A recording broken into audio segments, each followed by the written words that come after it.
Saya. Das Sky Adrian Voss was kneeling in a puddle of his own less blood. Ash fell like gray snow. Sirens screamed until the city's throat tore open from Lost. Beyond the shattered Glyphoth, the relief shelter, the skyline burned in layers. Towers leaned against one another like dying giants. Black vines crawled over billboards. Something with too many jaws dragged a bus into the fog, screaming. Long after the saddle folded flat, Adrian did not look at them. He could barely lift his head, a boot pressed down on his fingers. Still breathing? Claire Vale laughed softly above him. Her white healer's robe was spotless. She looked clean. Golden hair, tear-bright eyes, faced, painted over the heart of a maggot. Around her stood the old shelter team.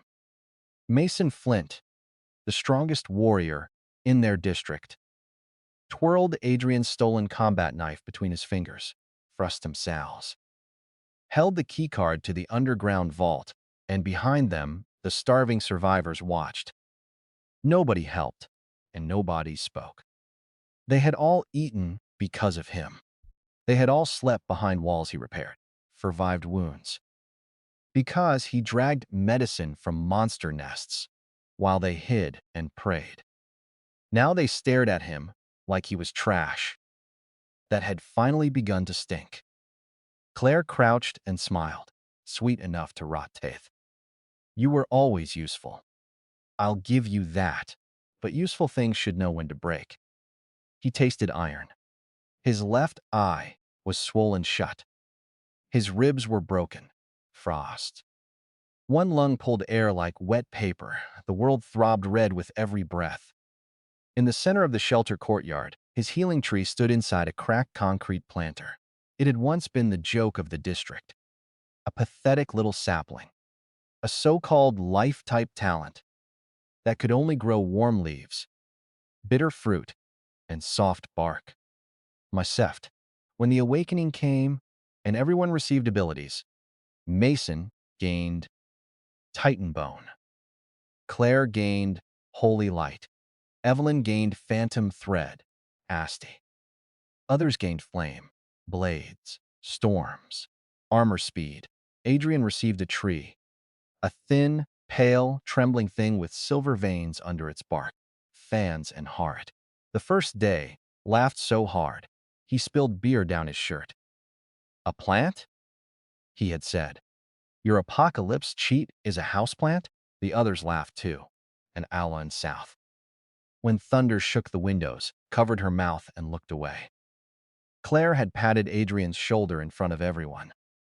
Don't feel bad, she said. Can support real fighters. So Adrian supported them. He fed them glowing pears that soothed fever. He wrapped their wounds in living leaves for soused. He listened to their insults. He endured their orders. Every humiliation. Children, old people, frightened families. And because Adrian Voss had once been stupid enough to believe survival made people worth saving. Then the tree grew. Slowly. Even as he healed someone, quietly. Every time Adrian bled beside it, another silver line appeared on its trunk. Every time he healed someone who mocked him, another root slipped deeper beneath the shelter, thrust and lost. The tree shivered, as if storing something, but he never understood what. Not until tonight, Voss. Not until Claire poisoned the rations and blamed him. Not until Mason broke his legs in front of the crowd. Not until Evelyn unlocked the vault and handed his emergency supplies to the elite team. Frost sigh. And everyone decided the useless tree man would be the perfect sacrifice to slow them down. Claire touched his cheek with 2 fingers. You should be honored, she said. Mason snorted. Barely. Even monsters might spit him out. Laughter rippled through the crowd. Pal. Desperate. Frost. The sows. And settled behind his eyes. He looked at Evelyn. She flinched for a heartbeat, farted. "Don't look at me like that," she snapped. "You always acted like you were better than us. Because you suffered quietly. It was annoying." Adrian tried to speak. Blood bubbled at his lips. Evelyn leaned closer, hungry for his last words. I smiled. Ah, it hurt. Something in his face split open again, but he smiled. Not because he forgave them, not because he accepted it. Frost and because at the edge of his dying sight, the healing tree was moving. Its leaves trembled without wind. Its roots slid through the concrete like pale fingers. Her smile faded. Hers. Sal. And in Salsary. The courtyard lights flickered. The tree's silver veins turned red. Not bright red. Not warm red. A deep, hungry crimson, like old blood remembering its owner. Adrian felt something pierce his palm, thin as a thread. It pushed through torn skin and sank into his vein. His heartbeat stopped. On our south, the world froze, stretched into a single thin note. Ash hung in the air, frosting. Claire's hands remained inches from his face, unmoving. Mason's laugh was trapped behind his teeth. Evelyn's pupils glittered with panic that had not yet learned how to become fear. Frost down. Adrian's skull, not human, not gentle, further tarnished inside. Master has reached complete betrayal threshold. Assistant Diet. Master has reached apocalypse collapse threshold. Conditions fulfilled. The first root remembers. Adrian's dying mind cracked open. Foss. Loth. A flood of images swallowed him. He saw himself before the apocalypse, carrying groceries that the bags were too lifetime. He saw himself giving Mason the last emergency armor plate, because Mason was the front line. Frothen hat.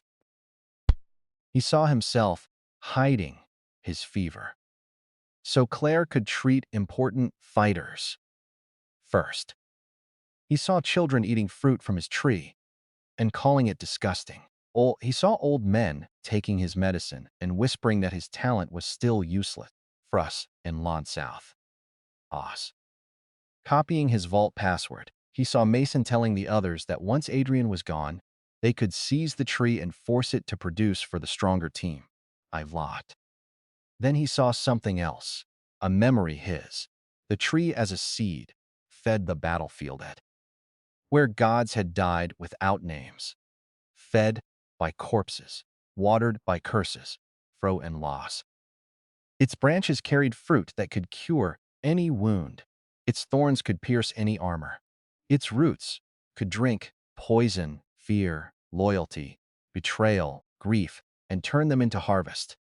It had never been a healing talent. It had been an arsenal pretending to be mercy for it.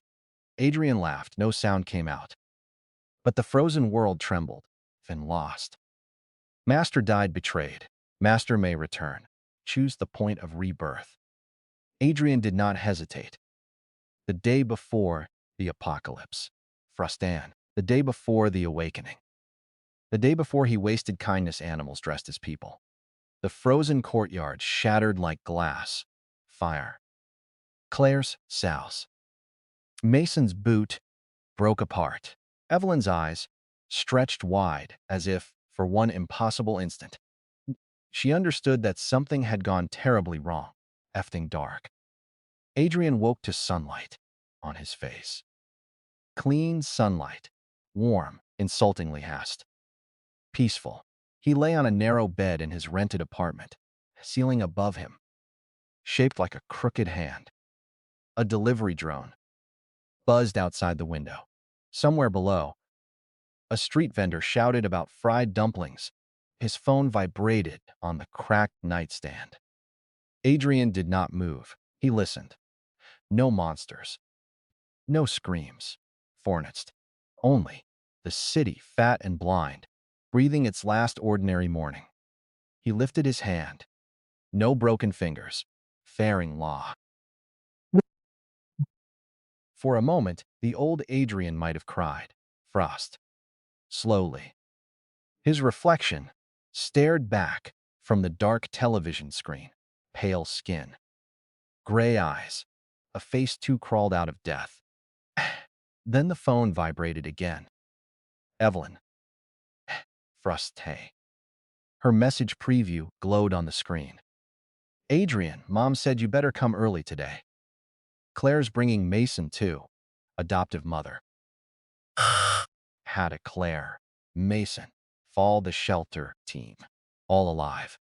All still wearing human skin. Fret and lips curved. So soon, he whispered. His voice was steady. No tremble, no rage leaking out. Past. Rage was for people who still hoped the world would be fair. Adrian had seen the ending. Now, he wanted the rehearsal. Forting south and lost. He stood. Across the room, the city sprawled beneath him. Glass towers. Laughing pedestrians. Frustown lot. Office workers carrying coffee. Students hurrying across the crosswalk. None of them knew that by tomorrow evening, the first black rain would fall. None of them knew that same emergency warning. None of them knew that the sky would open and talents ally human bodies like loaded guns. None of them knew that the first wave of corpse hounds would pour from subway tunnels before midnight. Adrian knew. He knew which supermarkets would be stripped empty. Which police stations would fall first. Ass. Est. Which bank vault would become a monster nest. Which subway line led to an unhutched military storage depot. An M-Cintras bottle moth. Which crying child would grow into a cannibal king. Which holy healer would poison the weak. Hezid. Knowledge was not hope. Knowledge was a blade held behind the back. Adrian turned from the window for a second-hand chair. Cheap desk. Second-hand chair. Thin mattress. Rice cooker. A tiny potted plant. On the windowsill. Farron. He had forgotten about it. Its leaves were dull green and loss-hound lawed. Bent toward the light. Nothing special. Until Adrian stepped closer. For a most. A postal vein pulls under the bark. His smile under-deepened. Found you. The plant shivered. For nos. A root slipped from of the pot and touched a dog scenting its master. Adrian pressed his thumb against a kitchen knife and cut deep. Cut deep. Blood. Welled. Feln and loss. He held it over the soil. The plant drank it before it touched dirt. House of four. The room darkened. A red line crawled up the stem. The voice returned inside his head, now like a beast waking under snow. First root. Awakened early. Apocalypse countdown active. Current form dormant treacy. Stored authority. Sealed. Required nourishment. Blood corpse ash. Monster cores. Betrayal essence, fear residue, and living soil. Healing leaf. Bitter fruit. Fangerbrian. Adrian read the words floating in his mind, then closed his eyes. First hound. Phosopherin. In his first life, he had begged this tree to save people. He had used healing leaves on idiots who later stepped over his body. He had fed fruit to mouths that laughed at him. And loss and south. He had wrapped roots around broken limbs and received insults. This time would be different. A tool did not become noble because fools demanded charity, funlof, from it. He wiped his thumb against the soil. Show me the thorn. The plant trembled. A black bud swelled. It opened. With a wet sound, a thorn emerged. Not large. Not impressive. The length of a sewing needle. Found it hound. Dark as burned bone. Its tip glimmered with a faint green sheen. Adrian plucked it. Rusumless fingers. Information slid into his mind. Thorn germ can be planted in flesh, soil, or corpse tissue. Absorbs nutrients. Grows into a weapon according to nourishment. Minimum output, bone spike, in his Heldeds out in south. Monster. Core infusion. Adrian held the tiny thorn up to the light. In his first life, weapons were power. Healing was worship. His tree could produce all three. Hit his throat. Soft, almost amused. He placed the thorn on the desktop. His fingers moved quickly. Credit limit. Old emergency savings. Everything hound. Authentic. Everything borrowed. Everything emptied. Salt. Antibiotics. Fuel tablets. Batteries. Solar chargers. Steel wire. Climbing rope. Disinfectant. Seeds. Gardening soil. Fertilizer. Hunting knives. Protective gear. Trauma kits. Portable stoves. And sealed containers. He chose pickup lockers. Across the city. No single store. Enos, then no pattern in 2 Avinap. And marked the first places that would matter. Farn lost. The abandoned Botanical Research Center. The closed slaughter house near the river. The luxury bunker under the Crestfall Mall. Hal in loss. The Sal militatrades in Sass. The Sass sheltered. Benices. Come his grave in the first life. He stared at that final location for a long time. And Hand Hinfaumman rang. Harvest later, his phone rang. A message followed. Message followed. Frost, why are you ignoring me? Mom is mad. Claire said. Mason can help you get a better role after awakening. So don't embarrass us. Headed sentence. I'll come. Then he deleted it. Too warm. Too normal. He sent it. Almost immediately. Evelyn, good. Wear something decent for once. Frustin laugh. Those words would have pricked him. Now they were labels on a butcher's chart. Evelyn liked worship. Claire liked worship. Mason liked dominance. Proud liked safety without debt. Good. Einar Splonkleas. People who wanted to leash. People who feared losing them were easier to bury. Adrian showered. Fear mist. He dressed in plain black. He packed a small backpack with cash, a folding knife, medical supplies, and the black thorn wrapped in tissue. Before leaving, he looked at the potted tree, Franz Sound. Its leaves were glossier, its roots pressed against the pot from within. Grow quietly, Adrian said. A root tapped the ceramic once. He paused at the door. Then he turned back and popped inside a reinforced storage crate with air holes, soil bags, and a concealed tracker. In the first life, he had displayed the tree in the shelter courtyard like a public shrine. Everyone saw it, Rustai and Na. Everyone touched it. This time, nobody would see its real trunk until they were already kneeling beneath its shadow. Family gathering. Took place in a private room. At a restaurant. Evelyn loved because the waiters bowed too deeply. Adrian arrived late on purpose. When he opened the door, conversation stopped. Helena Vale sat at the head of the table with a pearl necklace and a face carved from disappointment. Evelyn sat beside her, dressed in pale blue, eyes sharp with irritation. Claire sat across from them, glowing in soft white, already practicing the expression that would make strangers trust her. Mason leaned back beside Claire, broad shoulders filling his chair, expensive watch shining on his wrist. The old team. Not yet bloody, fat, yet crawling. Adrian looked at them and saw ghosts begging at his feet. Helena clicked her tongue. You finally came. Adrian sat without apologizing. That alone made the room colder. Evelyn frowned. Are you sick?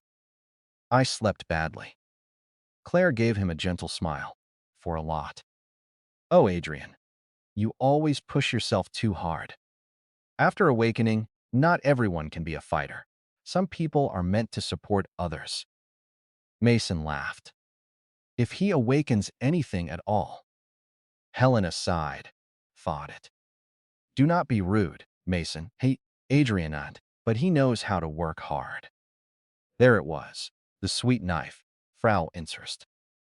The cage dressed as concern. Old Adrian would have lowered his eyes. Hatchery. New Adrian was steady. Claire watched him. Curiosity. Annoyance.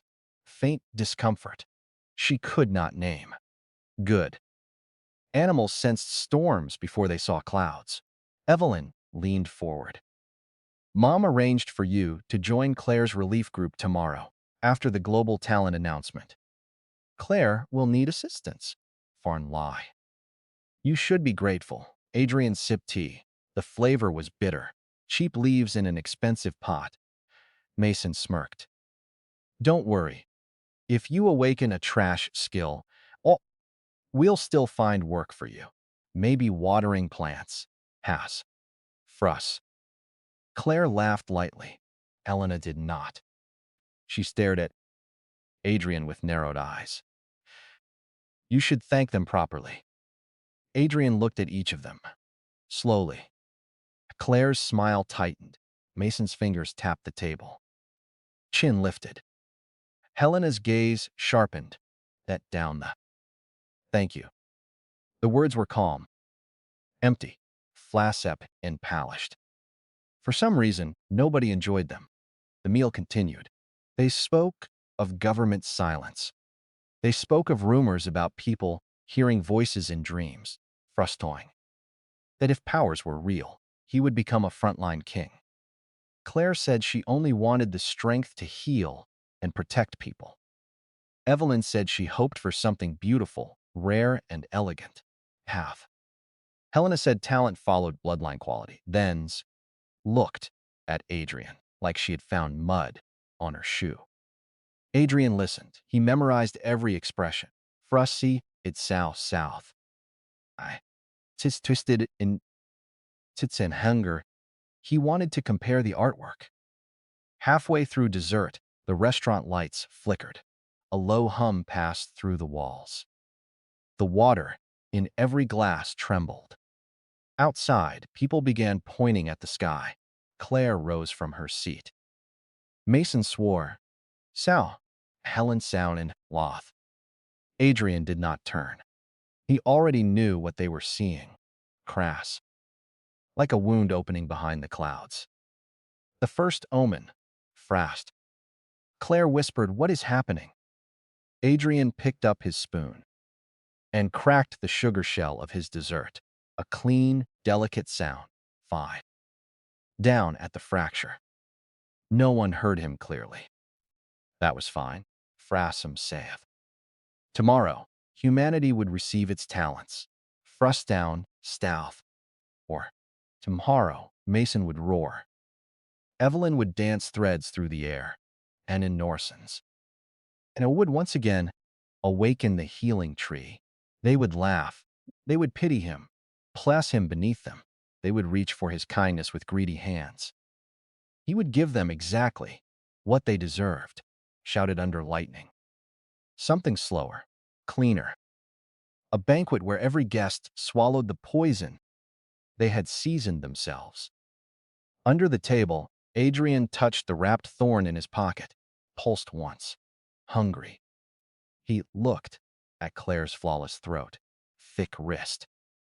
Then at Evelyn's elegant hands. Then at Helena's proud mouth. So many ways to grow a weapon. Adrian's smile remained gentle. For it. The apocalypse was coming. This time, he would not survive it. Fraus. At dawn, the city pretended nothing had happened. The black aurora had vanished before sunrise, leaving only a bruised strip of purple across the clouds. I home nor. News Angers smiled with stiff faces and called it an atmospheric anomaly. Government speakers urged calm. Experts sat in bright studios and explained nothing with expensive confidence. People listened because easier to swallow when served by clean mouths. Adrian did not listen. He moved through the city with a rented van, a plain cap, and eyes as quiet as closed graves. Thrust and pickup locker click. Water filters, trauma kits, battery packs. He loaded everything without hurry. Farns lock. Gave him sealed food, seed packets, salt, and disinfectant. The third gave him climbing, rope, steel gloves, hunting knives, and compact solar panels. By noon, his storage unit looked less like a room and more like the stomach of a patient beast. Calmness. Boxes stacked against the walls. Apple filled with clean water. Soil bags piled in one corner, hidden beneath blankets. Tools wrapped in dark cloth. Seeds separated by type and growing speed. And in the center, sound loth out. The healing tree sat inside its reinforced crate. It had grown again. The tiny potted plant now reached Adrian's chest. Silver veins. Leaves shaped like narrow blades. Frustamicile. Roots like sleeping snakes. The tree should not have fit inside the pot anymore. It did anyway. Frass. Adrian cut his palm and let blood drip onto the roots. They absorbed every drop. The tree shivered. A single fruit swelled beneath a cluster of leaves. Round. It smelled like milk, rain, and fresh wounds. Healing fruit. Low grade. Closes shallow wounds, reduces infection. Sessa sign and south. He had carried it to celebrate it when the first like an offering. She had smiled in front of everyone, taken a delicate bite, and said, "It is useful, but useful." Then she had given the rest to Mason, because fighters deserved priority. Adrian reached up and plucked the fruit. This time, he ate it himself. Inance and lie. The cut across his palm sealed in silence. No scar. Fast. No witnesses. The tree rustled. Functions awakened. Root larder. Living. Soil conversion. Thorn. Dormant. Food branch. Dormant. Athenine Townen. Did some sales. Then he opened the hidden crate where he had placed the black thorn. It had changed. The needle into a finger length. Spike. Curved and glossy. Its tip faintly green. It pulsed when he approached, responding to his heartbeat. He carried it to a sealed glass container. Inside lay a strip of raw meat from the closed slaughterhouse. He had bought it under a false name. Contaminated scraps, worthless to ordinary say peoples.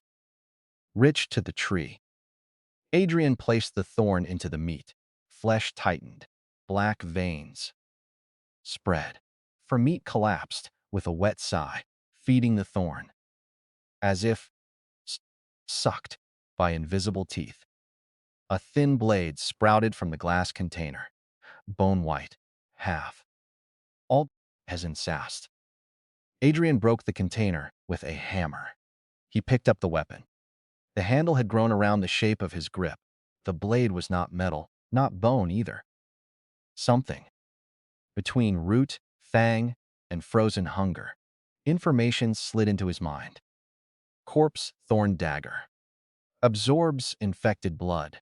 Free interrupt. Low-grade regeneration. Can return to seed form after feeding. Adrian swung it once. Fan and lost. He smiled. In the first life, he had been beaten with steel rods, while his tree produced fruit for others. In this life, even its weakest thorn could become a blade. He wrapped the dagger and hid it under his coat. Then, he drove to Helena's house, fat, and ornamental trees that would burn beautifully when the first monster wave reached the northern district. Adrian parked outside. Through the wide windows, he saw them gathered in the living room, Frustin and Hind. Evelyn paced near the fireplace. Claire stood near the window, hands folded, saintly and soft. Fruster. Mason leaned against the wall, muscles tense with excitement. They were waiting for the global announcement. At sunset, every screen in the world would go black. Frast and six from Ses and Sal's. Ida. Humanity would awake, would kneel. All with little would roar. Would start measuring the size of their knives. Adrian rang the doorbell. Frust and La. The maid let him in. Evelyn turned first. You are late again. Adrian looked at the clock on the wall. No numbers mattered now. I arrived before it began. Mason snorted. Barely. Claire stepped forward with a gentle smile. Frame incision. Adrian. After last night, everyone is nervous. Try not to make Aunt Helena worry. Helena's brows tightened. He has always needed reminders. Adrian accepted the insult like a cup of water. He sat in the corner chair. Not beside them. Not beneath them. Frust themselves. When fate kissed their foreheads, the television flickered. The news anchor froze mid-sentence and have lost. Every light, the room turned cold. Outside, dogs began howling. Finally. Mason pushed away from the wall. Claire pressed a hand to her chest, eyes already shining with performative terror. A symbol appeared. A circle, pierced by roots and blades. Frust Sarit. The same mark Adrian had inside the first root's memory. The voice came. It did not shout, and not need to. Humanity has entered the collapse trial. All living humans will awaken a core talent. Frustras ended. First wave begins after nightfall. Survive. Helena dropped her glass. Mason laughed. Fouth. Not with little to show a funny. Because men like him, mistook fear for excitement when danger had not yet touched their bones. Light exploded from his body. His shoulders widened. Pale armor plates rose beneath his flesh, like slabs of ivory. Frustrator. Just like before. Mason stared at his hands, then slammed his fist into the wall. Stone cracked. Dust fell. He grinned so wide his gums showed. A south. Soft gold poured from her palms. The room smelled like warm lilies. Fast, holy light. She covered her mouth. Tears, gathering instantly. I can heal, she whispered. She could heal wounds. She could heal wounds. Not hunger, not rot, not the kind that mattered. Came with threads of violet light, unfurling from her fingers. They danced through the air, delicate and sharp, cutting a falling piece of glass before it touched the floor. Phantom thread, Evelyn gasped, then smiled with trembling pride. Lost. A low silver shimmer covered her eyes, a petty talent that could identify hierarchy, threat level, and social value within groups. Useless against monsters, fear among cowards.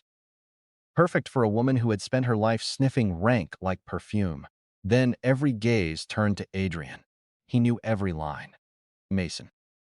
Mason would ask. Evelyn would pretend concern. Helena would prepare disappointment for it. A tiny sapling of pale light appeared in his palm. Its leaves trembled, half through the room. Silence. Then Mason burst out laughing. No way. Evelyn stared. A plant? Claire bit her lip, but her eyes brightened. Not with pity. Frustration and howd. Aghast. Mason wiped a tear from the corner of his eye. Pramod ends. People awaken divine weapons. And you get a little tree again? That is tragic. Again. The word did not exist in this life, but Adrian heard it. He savored it.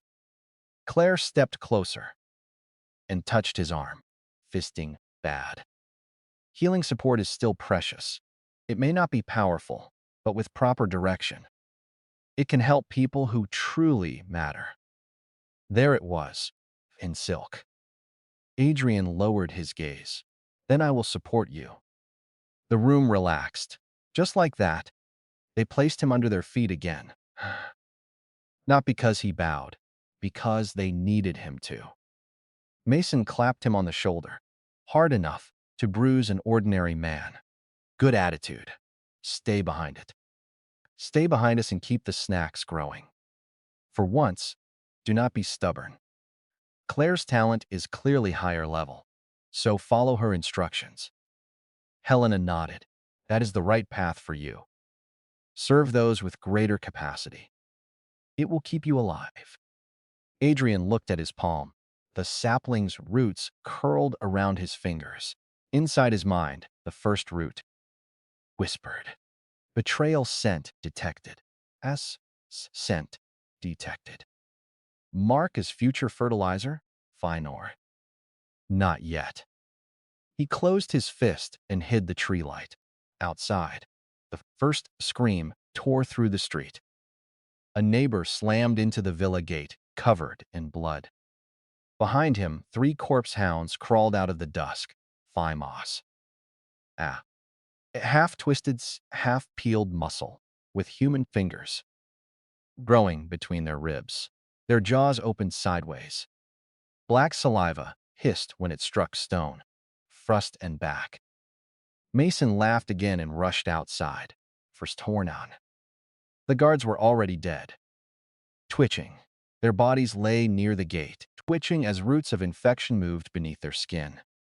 Mason punched the first corpse hound through the skull for harrowing. The monster folded with a crunch. Claire gasped in admiration. Mason. Mason grew drunk on it. He charged the second one too carelessly. Corpse hound twisted under his thigh. Blood sprayed. Mason cursed it. The wound blackened at the edges. In the first life, Adrian had panicked and used healing leaves immediately. Claire had praised him while taking credit for stabilizing Mason afterward. This time Adrian stood by the doorway and watched the infection crawl. Thamad. Mason kicked the monster away. Claire! Claire raised both hands. Frassaus. The black veins slowed, but did not disappear, only for a breath. Confusion. Then she hid it. "It is a strange toxin," she said loudly. "Adrian, assist me." Everyone looked at him. Adrian stepped forward and extended his palm.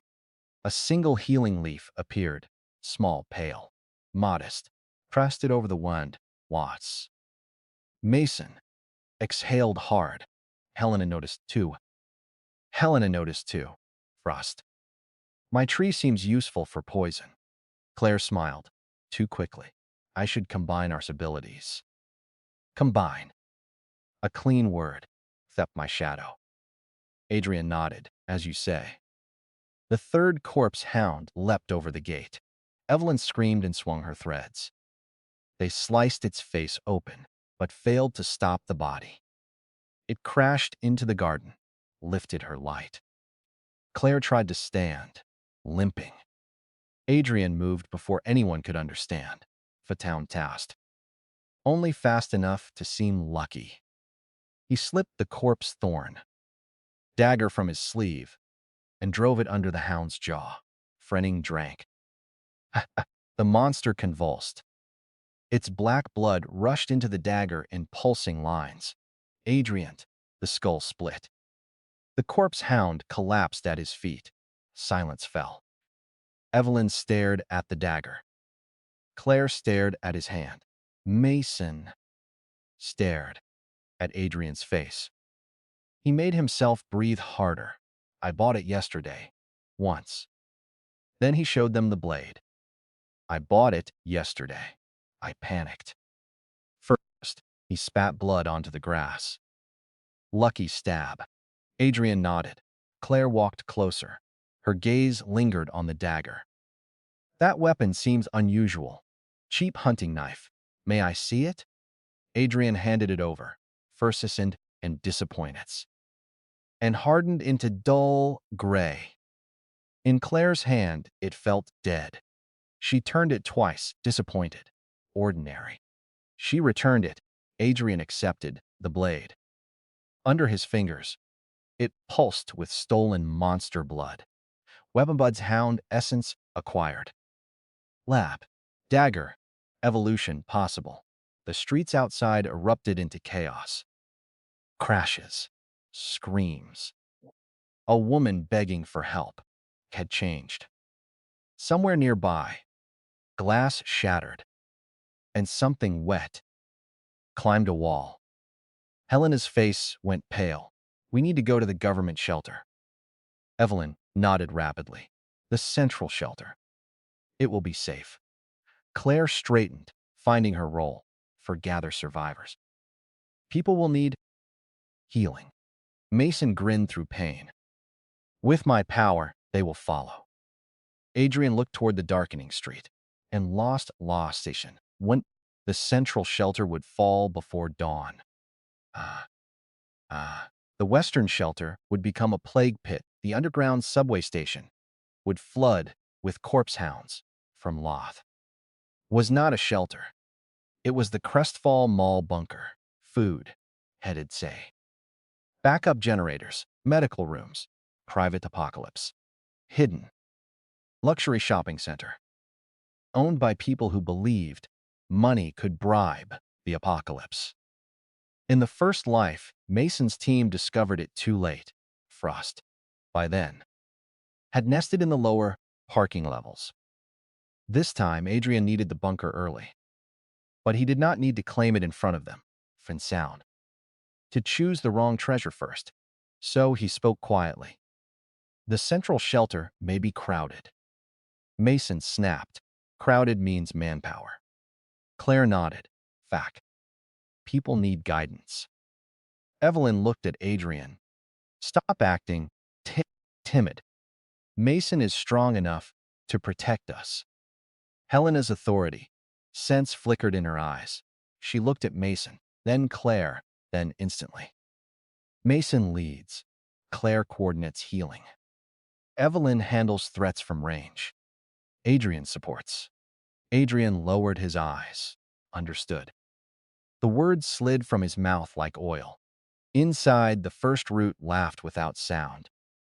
They gathered supplies from Helena's villa. Luxury. Wine. Jewelry. Silk blankets. Decorative knives too fragile for bone, while they argued over comfort. Medical. Alcohol. Matches. Compact tools. Gardening shears, a sealed box of rare fertilizer. From Helena's greenhouse, most precious of all, a bag of imported living soil mixed with mycorrhizal culture. The healing tree stirred in the distant storage unit as if smelling it through the city. Good. Fort let them chase applause. He would feed the root. They drove through burning streets in Mason's armored SUV. Phenolwind. Mason sat on the front seat. Claire sat beside him, glowing whenever injured strangers banged on the windows. Evelyn sat stiffly in the back, threads coiled around her fingers. Persians. Adrian sat last, half hidden by supply bags. Lost. Outside, people ran in every direction. Flame hands. Set a monster on fire, then burned 3 civilians when he panicked. Creature dragged her into the dark. A child healed his mother's broken arm, then screamed when she bit into his shoulder with newly grown teeth. Frasound law. It only made their true shape harder to ignore. At the intersection near the central shelter, the road was blocked. Hundreds of people pressed against the gates. Soldiers shouted. Monsters crawled across rooftops. Paladins. The shelter lights flickered. Adrian saw the first signs of the coming massacre. Too many bodies. Foreness. Too much fear. And beneath the street, the sewer grates trembled. Frast. The corpse hound pack was already gathering underground. Claire covered her mouth. All those people. Mason gripped the steering wheel. For worshipped. Hoover clears the entrance. There. The hook entered his mouth by itself. Adrian leaned forward slightly. That Mason's eyes burned. Evelyn inhaled. Claire hesitated, then straightened. Authority sense loved crowds. It loved hierarchy, beside power. Mason opened the door. We save them. No. Adrianus perform. Mason charged into the crowd, with bone armor shining. Frustout. Claire followed. Evelyn's threads flashed. Helena stayed near the vehicle, already shouting orders like she owned disaster itself. People saw them. Hope turned toward them. Voices rose. Healers! Help us! Mason roared and shattered a corpse hound against the pavement. Claire healed a bleeding soldier. Evelyn sliced a monster's leg, cheered. The first sweet poison entered their veins. Adrian stayed behind, frown. He slipped from the SUV with one supply pack and the fertilizer. No one noticed. They were too busy being adored. 4. He walked into an alley beside the shelter. Then, through a service door he had opened in his first life, down a maintenance stair, faded. Past a locked gate whose code he still remembered. Across a tunnel where emergency lights blinked red. The screams behind him faded, frustast. Ahead lay a narrow underground passage leading toward Crestfall Mall. The city shook above. Dust fell. Hand-in-town assassins. A root pushed from his palm into cracked concrete. Through the bond, he felt the healing tree awaken inside the storage unit across the city. Fine it. Monster blood acquired. Secrecy preserved. Command imsumsa. Grow the larder. Hide the trunk. Prepare the first weapon branch. The first root drank his order. Far away, in the storage unit, crates shifted without human hands. Fast. Roots spread through water drums, fertilizer, meat scraps, and stolen blood. White fruit began to swell. Thorns budded. A hidden garden opened its mouth in the dark. Behind Adrian, Mason's roar echoed faintly through the tunnel, followed by cheers. Frust. Then the first underground corpse hound pack broke through the shelter gates. The cheers became screams. Adrian did not turn back. Frata Saf and Norstast. He walked toward the bunker that should have belonged to the rich. He walked toward generators, water, steel doors, and shelves of untouched food. He walked while his enemies bathed in admiration above a grave, heffened and lost. A Chechen poison had been offered.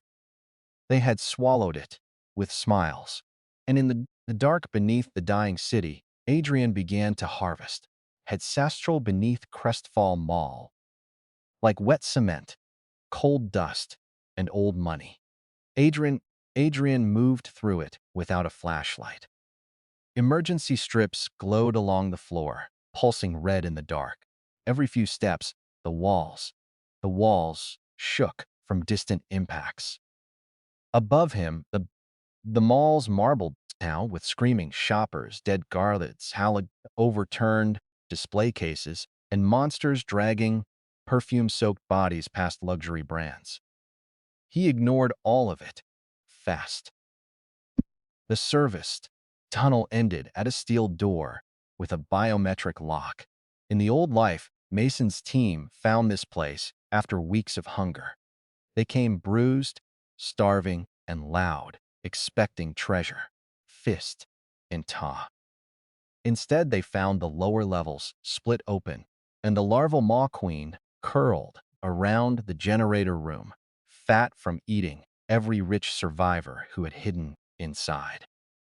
Adrian remembered. The security chief's corpse fused into the wall. He remembered the vault code, scratched into dried blood. He remembered the hidden override. He pressed the panel inward. A manual switch clicked. A beep. The steel door opened. Cool air washed over his face. Air. Dits inside. Lay a private apocalypse palace for Sal Dost. Medical bay. Added Sal some south. water tanks.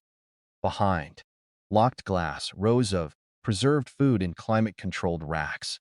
Armory room. Generator chamber. Humming. Deep below. And loss. For the end, they had not prepared for being eaten before reaching the basement. Adrian stepped inside and shut the door behind him. Hanloth. Silence wrapped around him. For a few breaths, he simply stood there. In his first life, he had slept on concrete beside strangers who cursed when his healing fruit tasted bitter. He had gone hungry while fighters ate double. For people who later spat on his name. Now shelves of food stretched before him. Agate. Steel doors obeyed him. The world had not become kinder for Sal. He had simply stopped asking it to be. He placed his palm against the corridor floor. A pale root slid from his skin and sank between the tiles. Fark this place. The first root answered him from far away and everywhere at once. Claiming soil, claiming water, claiming shelter. No hostile living master detected. I being's monarch. Bunker suitable for primary grove. Adrian's smile was faint. Begin transfer. In the storage unit across the city, the hidden healing tree tore itself free from its crate. Violently, not loudly. It folded from water drums. Branches curled inward. The trunk shrank into a dense pale seed the size of a heart. Fruit, thorns, soil memory, monster blood, and Adrian's command inside itself. Then, the seed sank underground. Roots threaded through cracks beneath the city, moving below roads, sewers, foundations, and broken pipes. Frustum towels, osprus. They tasted fear through concrete, headed stack and lot. Adrian felt all of it like a second nervous system. A child crying under a table. A man strangling his neighbor for a backpack. Packs. Ripping open the central shelter gate. Mason roaring. Claire, shouting for order. Evelyn screaming his name for the first time that night. Adrian closed his eyes. There was no warmth in him, only too valuable alive. And Samson and loss. Failure would keep Eros soften them. Fake glory would keep them arrogant enough to walk deeper into his design. Frustin Lot. The seed arrived beneath the bunker before midnight, the split with a thin white line. A root emerged, then another. Then hundreds. They did not break the bunker, stitched themselves into it. Pale roots slid along walls, behind shelves, beneath tiles, around pipes and cables. Leaves unfolded under fluorescent lights. Silver veins pulsed through the growing trunk as it rose in the center of the room. The healing tree was no longer a trembling sapling. It grew taller than Adrian, thrust for it. Then taller than the shelves. Its bark was white as bone under moonlight. Its leaves were narrow and sharp, green at the edges, silver through the middle, from moss-like. Slack buds clustered beneath thorn branches. Fine root hairs entered sealed food packets without tearing them, tasting, copying, converting. Not wild, not beautiful, for obedience. Root larder established, food branch awakening, fragmented.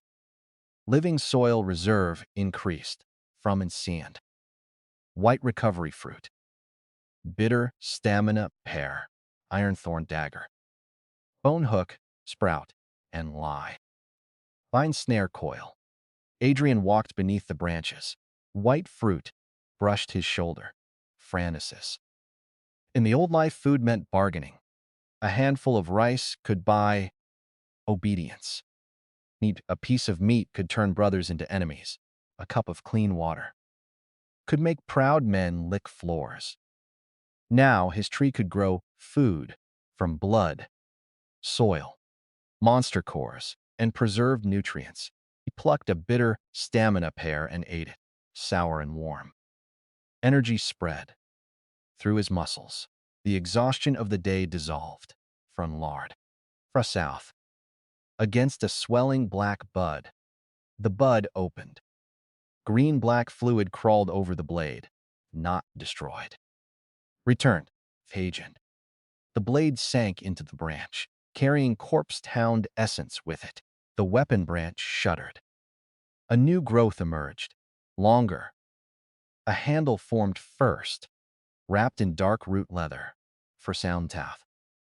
Pale and smooth, its edge lined with tiny living teeth. Corpse thorn, short blade. Feeds on infected flesh, frustanaus. Has can sever den larst and trade. And regeneration threads. Adrian drew it from the branch. I hamas. This one felt right. Like a promise. Firmost. Akim south. He stored it beneath his coat and moved to the control room. The bunker cameras still worked. Screens flickered to life. Service corridor. Service corridor. Undersound parkings. Central Plaza. Every view showed collapse. Crowed store.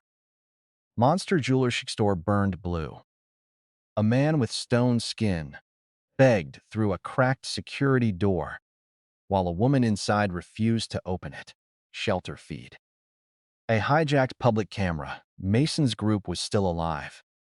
Barely. Mason stood at the gate, bone armor cracked, body slick with black blood. For it. Shouting praise when he killed something, blaming him when another monster slipped through. Claire's holy light flashed again and again. Her face was pale. Her smile was gone. She healed wounds, but could not remove deep infection. Without Adrian's leaf. Evelyn's phantom threads whipped through the dark, but her hands shook from overuse. Athel na. Adrian watched as a wounded soldier grabbed Claire's robe and begged her to save his brother. Claire looked at the brother, black veins across the throat. Eyes, already white. She smiled through terror and lied. I will try. Then she let him die, while healing a stronger guard beside him. Practical. Fugly. Human. Adrian respected honesty in action, even when dressed in virtue. Fraz. He opened the bunker miss emergency alert to several survivor forums. Safe zone rumor. Crestfall Mall upper level has supplies. Hair and lost. To toxic gas, that would draw small groups to the mall, not too many, for a town noise. To bait monsters away from his service routes. Enough to let him choose useful survivors later, far south. Then he sent another message, count to Evelyn. Crestfall Mall private bunker exists. Rich families hid supplies below. Central shelter. He did not sign it. He did not need to. Frusted. Greed had handwriting of shelter feed. Evelyn checked her phone while pretending to reload supplies. Frustmot. She showed Helena. Helena's authority sense shimmered. Hand. They both looked at Mason. Mason was bleeding and furious. Claire noticed their faces and came closer. Frau sounds. Adrian leaned back. He could read their mouths from memory. Can it? Shelter is falling. We need supplies. We deserve better than this crowd. But people are watching. Mason, if you lead us there, you can control both shelter and bunker. There. Always the same. Never morality, only stage management. In an organized formation to a better defensible location, he made it sound noble. Claire raised her glowing hands and promised protection. Strategy. Helena called it necessary. The crowd believed because terror made lies taste like bread. Fine. Adrian turned off the feed. They not tonight. Thrust between them. They would suffer first. The bunker belonged to him. Handed belonged to it. The route belonged to him. The supplies belonged to him. Even the false hope pulling them forward belonged to him. The generator chamber. The lower parking level beneath it had not yet been breached, but he could feel movement below. Larval, maw queen, all with small, still unfed, in the drainage pit where black rainwater would collect in the old life. Covered in teeth and egg sacs, now it was only a wet knot of hunger. Adrian opened the maintenance hatch. Raw meat, cold sewage. He climbed down with the corpse thorn, short blade in one hand, and a vine snare coil wrapped around his wrist. The lower parking level was dark. Cars sat under gray dust. A luxury sedan had its doors open. Bloody handprints marked the window from the inside. Something had dragged could reach the elevator. A wet clicking sound came from the far drainage channel. Adrian walked toward it. The larval maw queen unfolded. It was the size of a large dog, but soft, pale, and unfinished. Its head was only a ring of lips around a vertical mouth. Its body dragged an umbilical cord of black slime. It sensed Adrian and shrieked, hound and soused. Weak mental shock, fear, inducement, predatory lure. The first, Root, listed its tricks like a bored butcher naming cuts of meat. Adrian kept walking. The larva lunged. A vine snare shot from his wrist, wrapped its body and slammed it into the ground. Concrete cracked. Ows. It opened its mouth, wider than its body should allow. Adrian drove the short blade straight into the center. The maw queen thrashed. Black slime sprayed across his coat. The pulsed hotter. But roots burst from the blade into its throat and pinned the sound inside. Adrian crouched, some inches from the mouth that had devoured dozens in another life. You grew too fat last time. He twisted the blade. This time, you are fertilizer. The maw queen collapsed. A small core rolled from its body, dark red and slick with mucus. Adrian picked it up. Maw queen larval, core acquired. Tastraus, and haul for it. Rare nourishment, food branch cell mutation possible. Weapon branch, special mutation possible. In his first life, choice had always belonged to stronger people. Mason chose who received armor. Claire chose who received healing. Helena chose who mattered. Evelyn chose which lie sounded prettiest and listened to the hunker hum. Food was control. Weapons were force. Healing was dependency. A ruler needed all three. But tonight, the city was full of monsters, and his enemies were still alive. Split it. The first root paused. Partial split reduces immediate mutation strength. Adrian smiled, then grow intelligently. The root accepted. Back in the grove room, the maw core sank into the trunk. The tree groaned. Pass us out. The food branch thickened, fade and lost.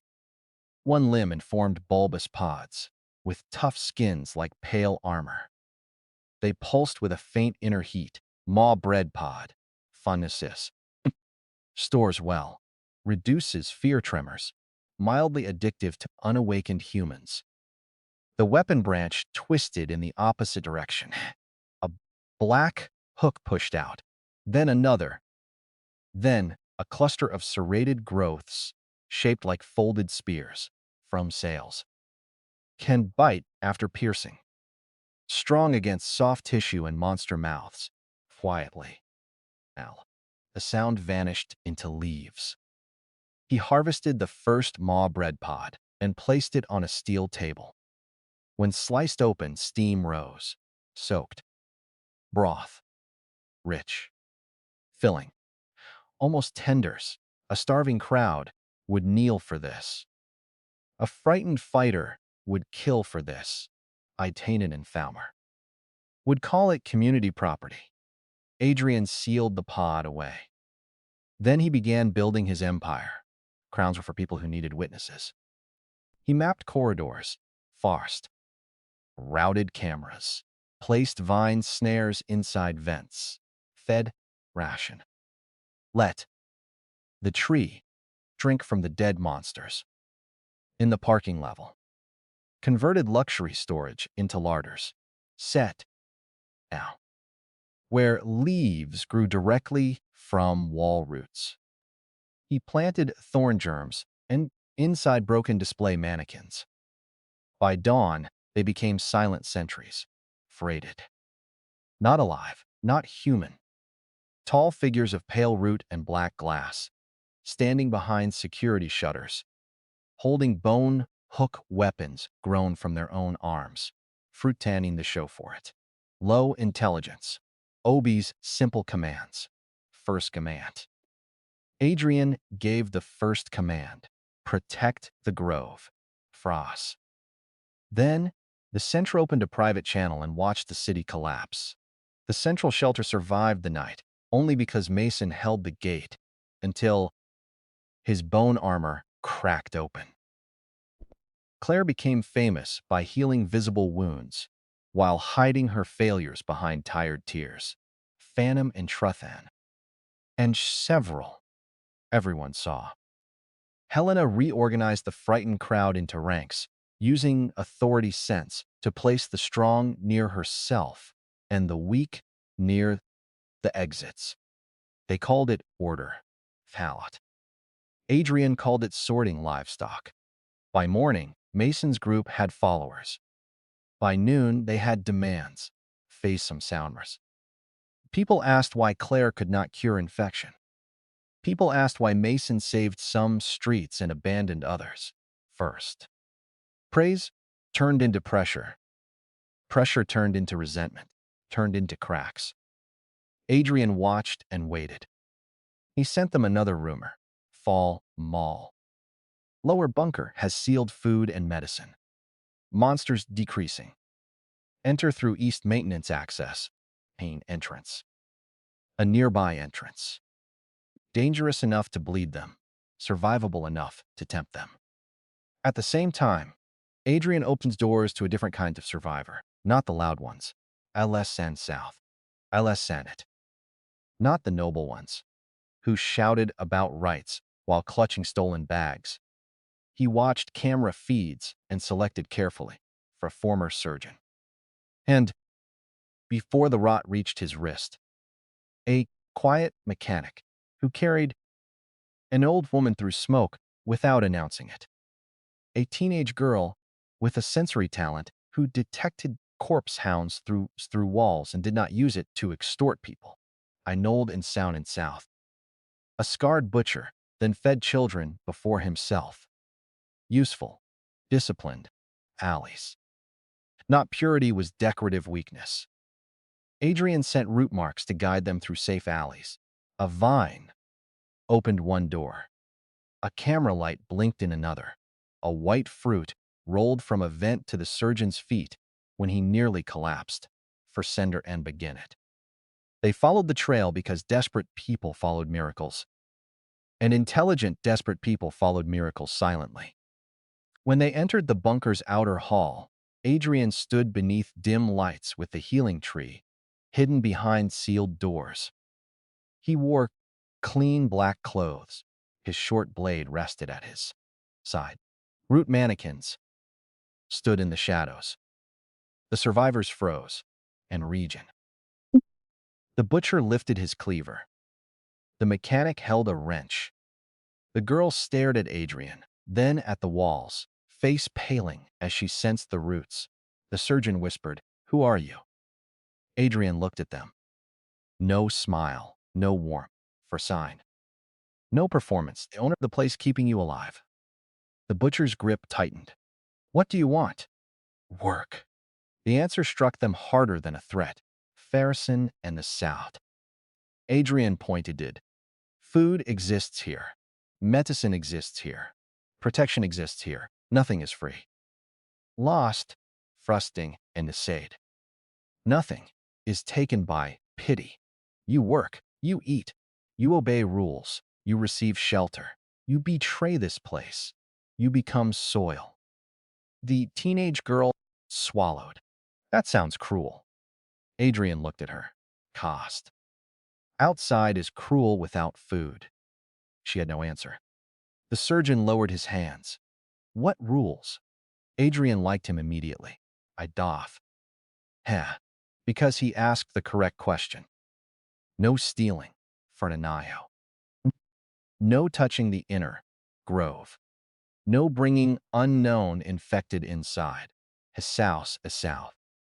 No family privilege. Fiam Sao. Anyone who risks the shelter for applause is expelled. Ah. The mechanic let out a broken laugh. That last one sounds personal. Adrian's eyes moved to the camera showing Mason's distant group, limping toward the wrong maintenance route. Had happily. Not happiness. Was irrelevant. The surgeon and his assistant. Once when he saw living leaves, sealing wounds faster than thread. The mechanic restored a damaged generator line under route guidance. The sensory girl mapped monster movement through the walls and received warm food before exhaustion ruined her. Fiend and lots. The butcher processed monster flesh on the shriek converted poison into usable matter. Within a day, the bunker had rhythm. Work, eat, heal, train, prayers. Only function. And health in 6. The healing tree grew through function, like a God-learning architecture. A branch became a kitchen. A branch became an armory. Vines carried water. Roots cleaned waste. I stappened.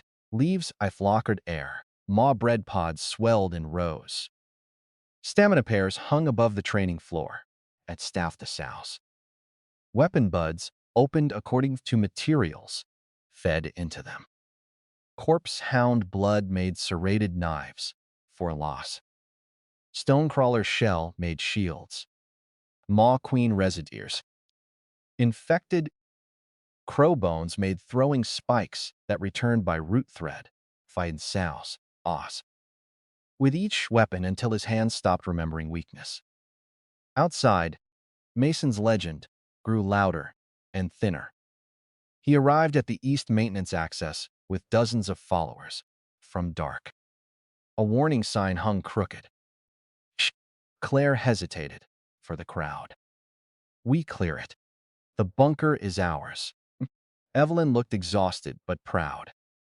Helena lifted her chin, already imagining command. Feng loss. They entered. Adrian watched from the true control room. He did not activate the traps from the SAS.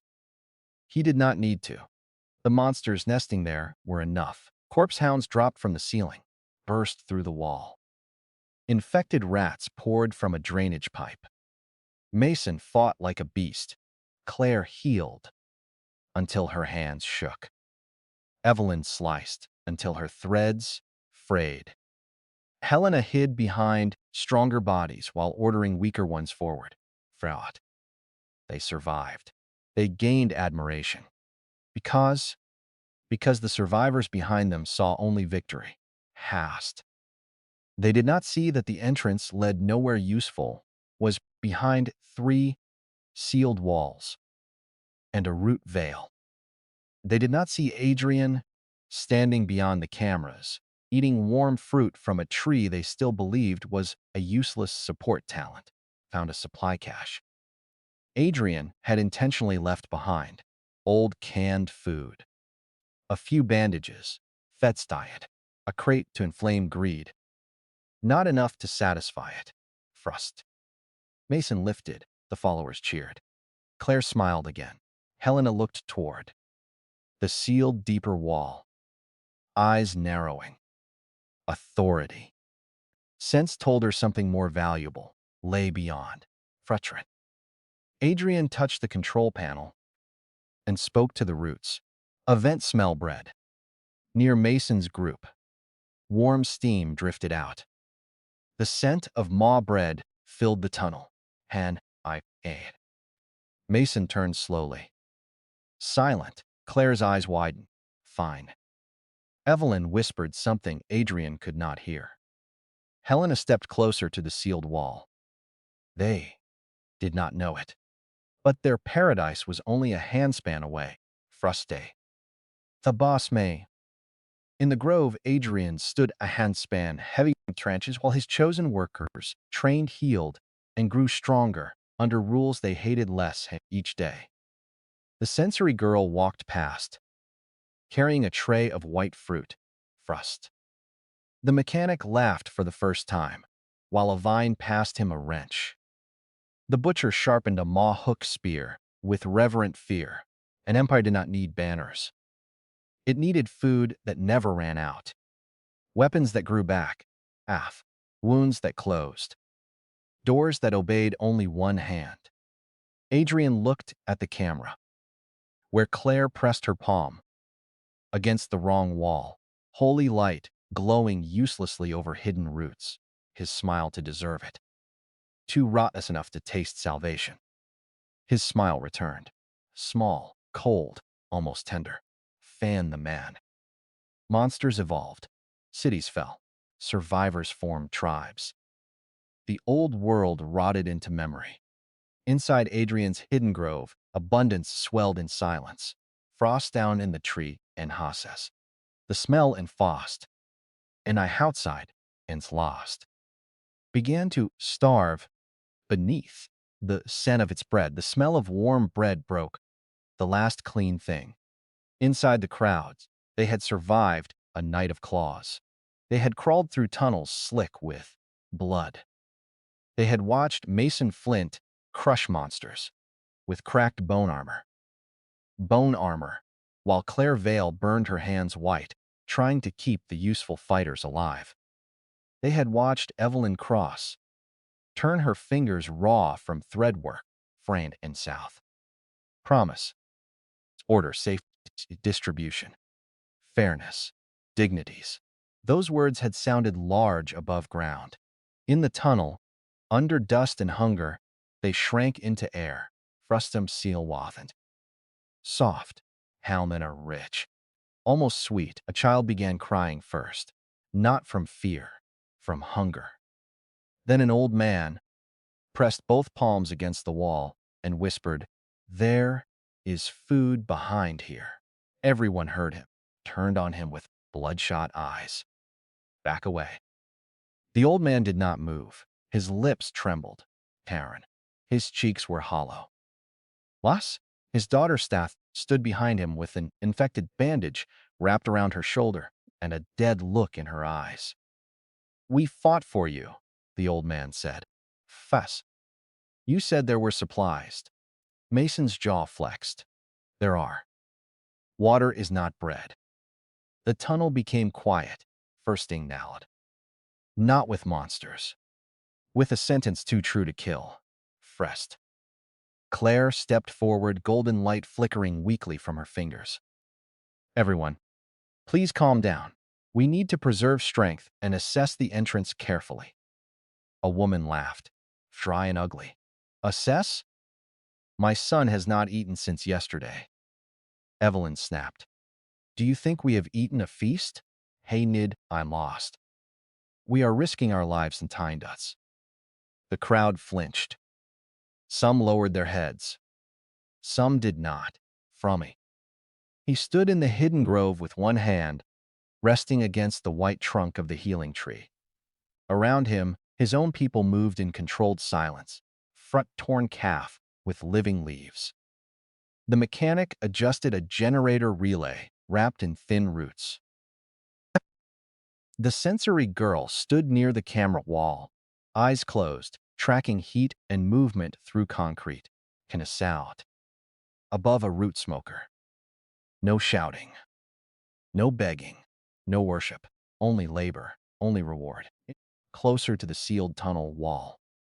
They looked like mouths with bodies attached. Claire felt it too, tightened at the corners. "There may be poison gas," she said. "We cannot rush inside." The old man pointed toward the supply cache Mason had lifted earlier. "All the best cans to your team." Mason stepped forward. The old man's daughter grabbed his sleeve. "Father!" "Too late," frowned Tannic.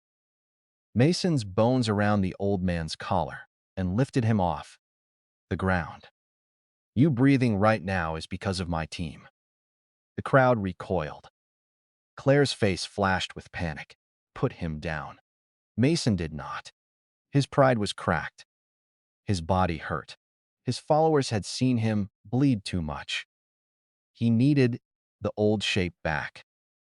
The shape where he stood above Verstauern. He slammed the old man against the wall. The sealed wall trembled, drank the fear leaking through concrete.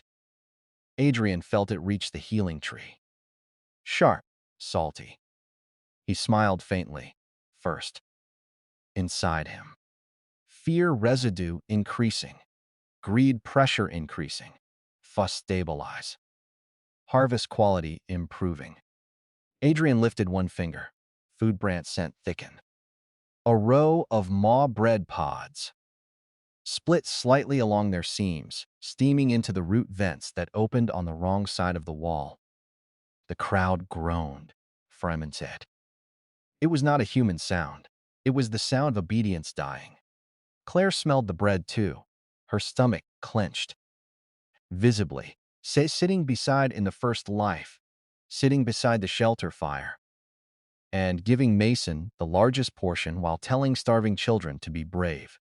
He remembered her whispering that limited resources required moral courage, frustras, shebulation, meaning she ate while others watched. Now she swallowed hard and forced her hands together. We must remain united. A teenage boy shouted. Open the wall. More. It cut a line through the concrete and sprayed dust over their shoes. Enough. Silence dropped for a breath. Then something answered from deeper in the false tunnel. Hand inside Adrian opened her eyes. Stone crawlers, she said, for coming from the east drainage route. Adrian looked at the screen. The crowd had not heard yet. His head turned. Claire stiffened. Frost rose. Helena's eyes shimmered with silver. Authority sense must have screamed inside her skull. Numbers. Wakening hierarchy. Collapse. Helena did what she always did when the world stopped flattering her. She pointed at the weakest. I howled. At the rear, form a barricade. A man stared at her. With what? With your bodies if necessary, she snapped. The tunnel heard vanish. They lodged in hungry minds. Someone whispered. Bodies? Another voice said, she means us. The first stone crawler crashed into view. It dragged itself along the ceiling. A squat monster made of cracked plates and exposed, red muscle. Its mouth sat in its stomach, grinding teeth against teeth. Frustsaus. Then another. Their claws struck sparks from the walls. Dis roared and charged. His first punch shattered the nearest crawler's head plate. The second crawler dropped on his back. He slammed into the ground. Claire screamed his name. Evelyn's thread sliced across the ceiling, cutting loose pipes and one crawler leg. Fast. Fast. Blood surged backward. Straight toward the sealed wall, toward the bread scent, and toward salvation they could smell and not touch. A woman began pounding on the wall.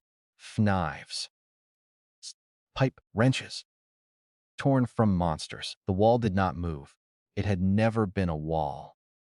It was a root shell, wearing concrete.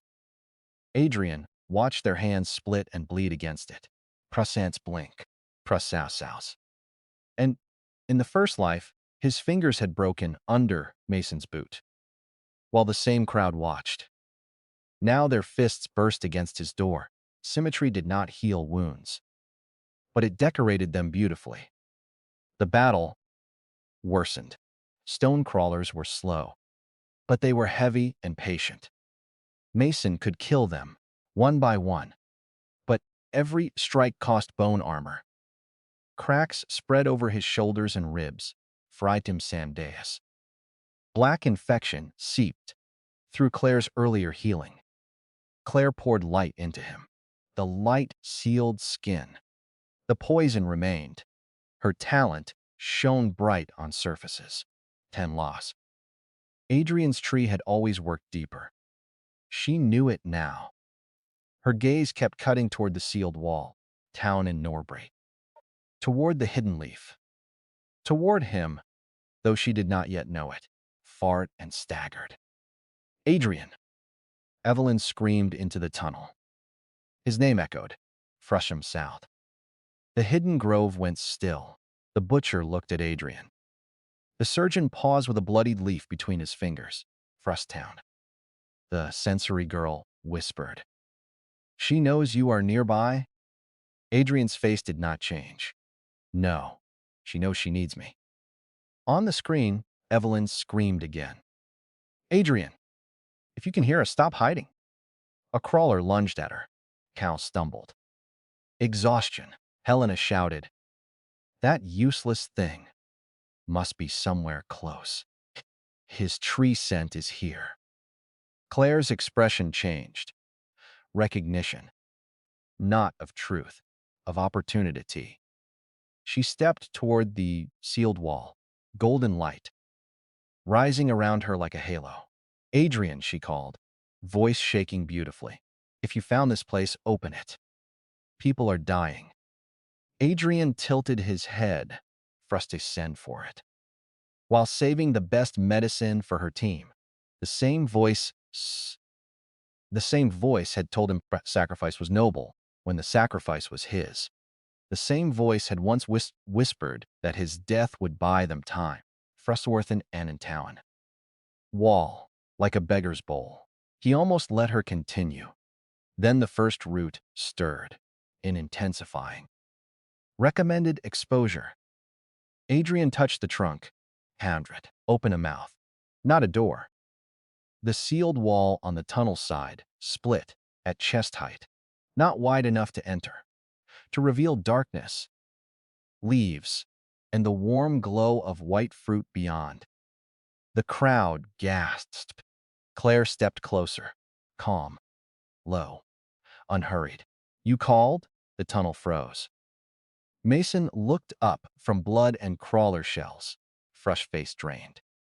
Helenas had stared as if a servant had spoken from a throne. Claire's eyes widened, then filled instantly with tears. Adrian, she breathed. Thank goodness. Open the door. A crawler screeched behind her.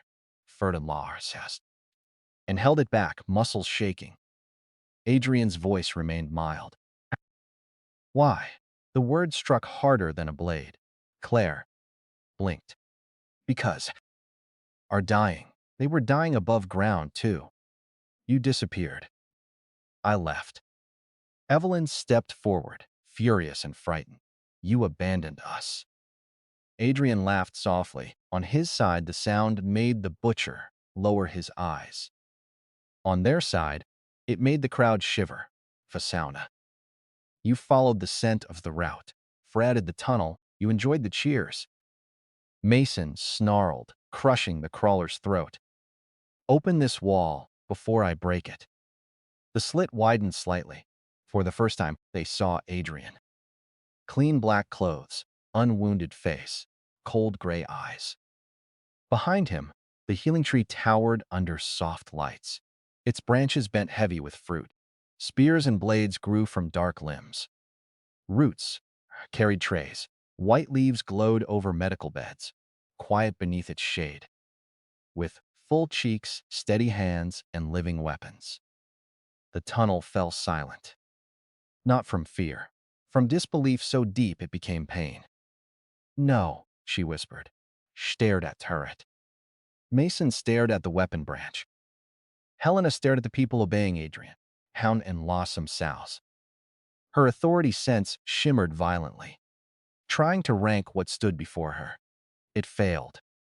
Adrian saw the failure in her face and enjoyed it. Phi laws. Mason's mouth twisted. Adrian looked at him. It is a plant. The same old insult returned as a blade. Town and south. Mason's face darkened. Behind him, the crowd changed. Their eyes moved from Mason's cracked armor to Adrian's untouched shelter, from Claire's fading light to Adrian's glowing healing leaves, from the empty cans in their hands to the steaming bread pods behind the wall. Praise began to rot. One survivor whispered he had food. Another said he had healing. Another said, why were we following them? Claire heard it and panicked. Adrian, she said quickly, this is not the time for resentment. We should work together for it. You have resources. We have fighters. Let us combine forces.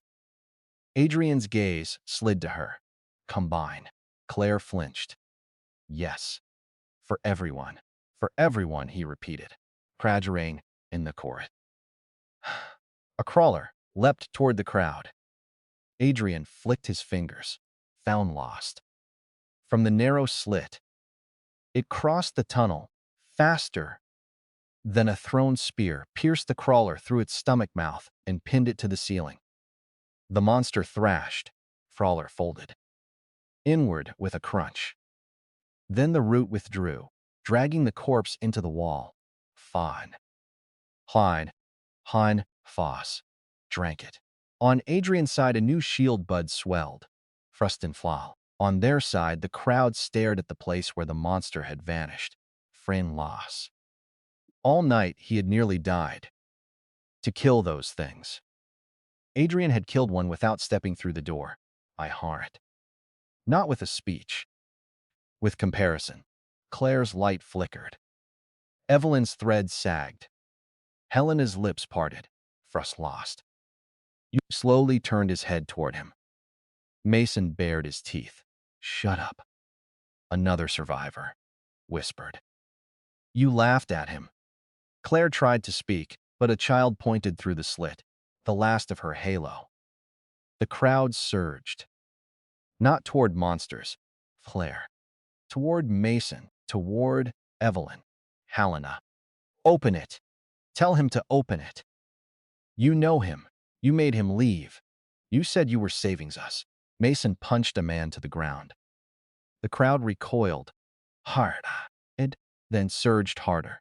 Fear of monsters was large. Hunger was larger. Adrian watched as the heroes became obstacles. Beautiful. Mason swung again. Evelyn's threads snapped across the floor, keeping people back. Claire cried, Stop! We cannot fight each other. Helena slapped a woman who grabbed her sleeve. The slap rang through the tunnel. A tiny, perfect sound. Then, the woman slapped Helena back. Eine Sal and Sashan. No one moved. Her face changed in slow motion. Humiliation. Rage for Sheshervorit. The woman was crying, but she did not apologize. You know your place, she whispered. The tunnel erupted. Not fully. Survivor shoved. Fruste. Mason roared. Evelyn cut several sleeves and one hand by accident. Claire tried to heal someone and was yanked backward by another, begging for help. Helena screamed order. The stone crawlers pressed closer, drawn by blood and chaos. Adrian lifted his hand. The root slit began to close. Claire saw it. No! She lunged forward and thrust her fingers through the narrowing gap. Frath. Adrian, please. The root shell stopped just before crushing her hand. Her face was inches from his. Tears ran clean paths through dust on her cheeks. You cannot let us die. His voice was soft. Why not? Claire's lips trembled. Because you are not cruel. For a heartbeat, the old world breathed between them. The version of him that wanted to be good. The version of her that profited from it. Frustrating school. Adrian looked at her fingers, then at her eyes. You are late. The root shell closed. Tossed her hand out gently. Frust. The slit sealed. Darkness swallowed the tunnel. On the other side, the crowd screamed. Adrian turned away. The sensory girl stared at him. You are leaving them? No. He walked to the armory branch and plucked a maw-hook spear. I am letting the lesson Michelle. Stone crawlers crashed into the crowd, fast and lost. Claire healed until blood ran from her nose. Evelyn's phantom threads cut monsters and men alike as panic shoved her arms offline. Cranny mana. Helena hid behind two guards until one realized what she was doing and pushed her into the open. A crawler claw tore across Helena's back. She screamed. Claire hesitated. Heal me first. Helena screamed. I am your elder. A child screamed, louder than both. Claire's holy light flickered between them, her saint mask apart. She healed Mason. Helena saw. How did everyone? The adoptive mother who learned her exact price. Second place, face trier. Useful only when the stronger man was not bleeding. Adrian watched from the control room. The butcher stood beside him now, face grim. Plan this. Yes. They will die. Some. Which ones? Adrian looked at the screen. The ones who still believe, shouting, changes. Value. The butcher did not argue.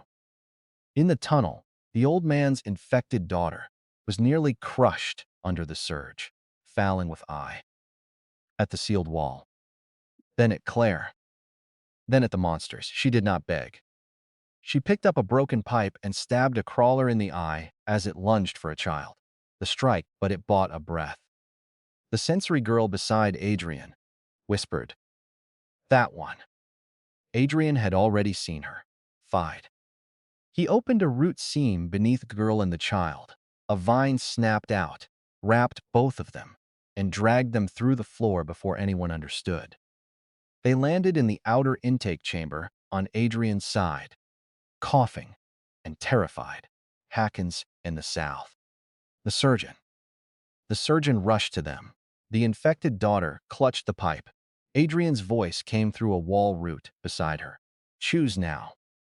She looked at the food, the clinic, the people moving with purpose.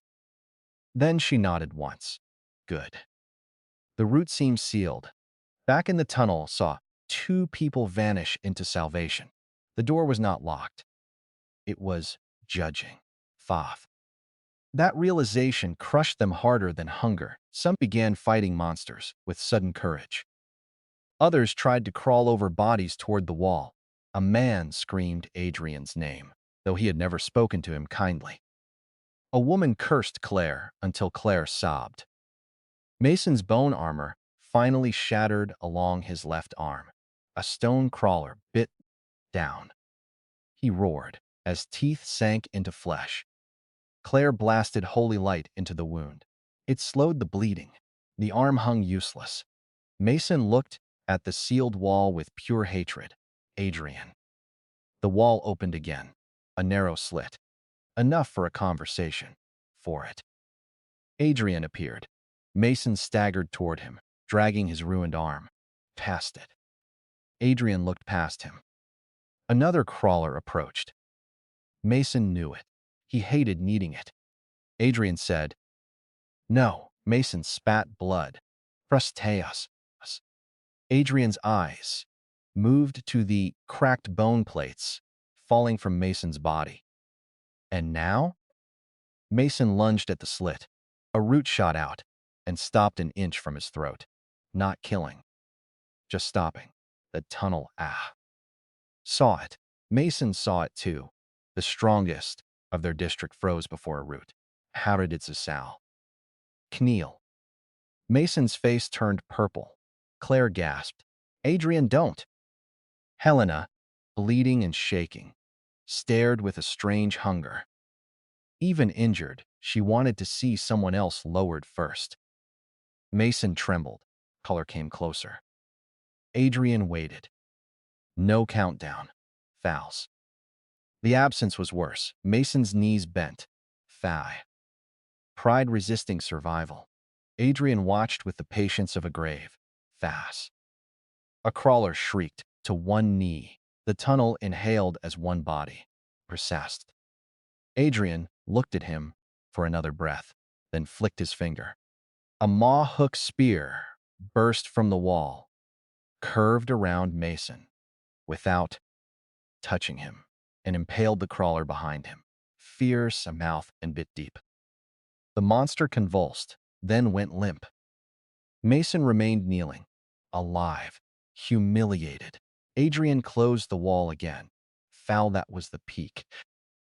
Not because Mason knelt, because everyone saw what his kneeling purchased, had saved the warrior they worshipped. After that, the crowd did not follow Mason. They watched him. Frustat. A fatal one. The battle dragged until the stone crawlers thinned. Adrian selected carefully. A quiet guard who shielded strangers stayed. A woman who organized bandages while others screamed stayed. 3 workers who fought without demanding credit stayed. Roots took them through hidden seams one by one. The greedy tried to grab the vines. The vines cut their palms and withdrew, fiends in the sin loth. The loudest were left outside. The cruelest were left outside. The ones who had laughed at his tree in the first life were left where fear could finish chewing fragments. The tunnel looked like a butchered throat. Bodies, shell, fragments, black blood. Broken weapons. Mason knelt in the center. Not from obedience now, but exhaustion. Claire sat against the wall, hands burned pale and trembling. Evelyn curled beside Helena, wrapping threads around her mother's torn back. Helena stared at the sealed wall, eyes stripped of polish.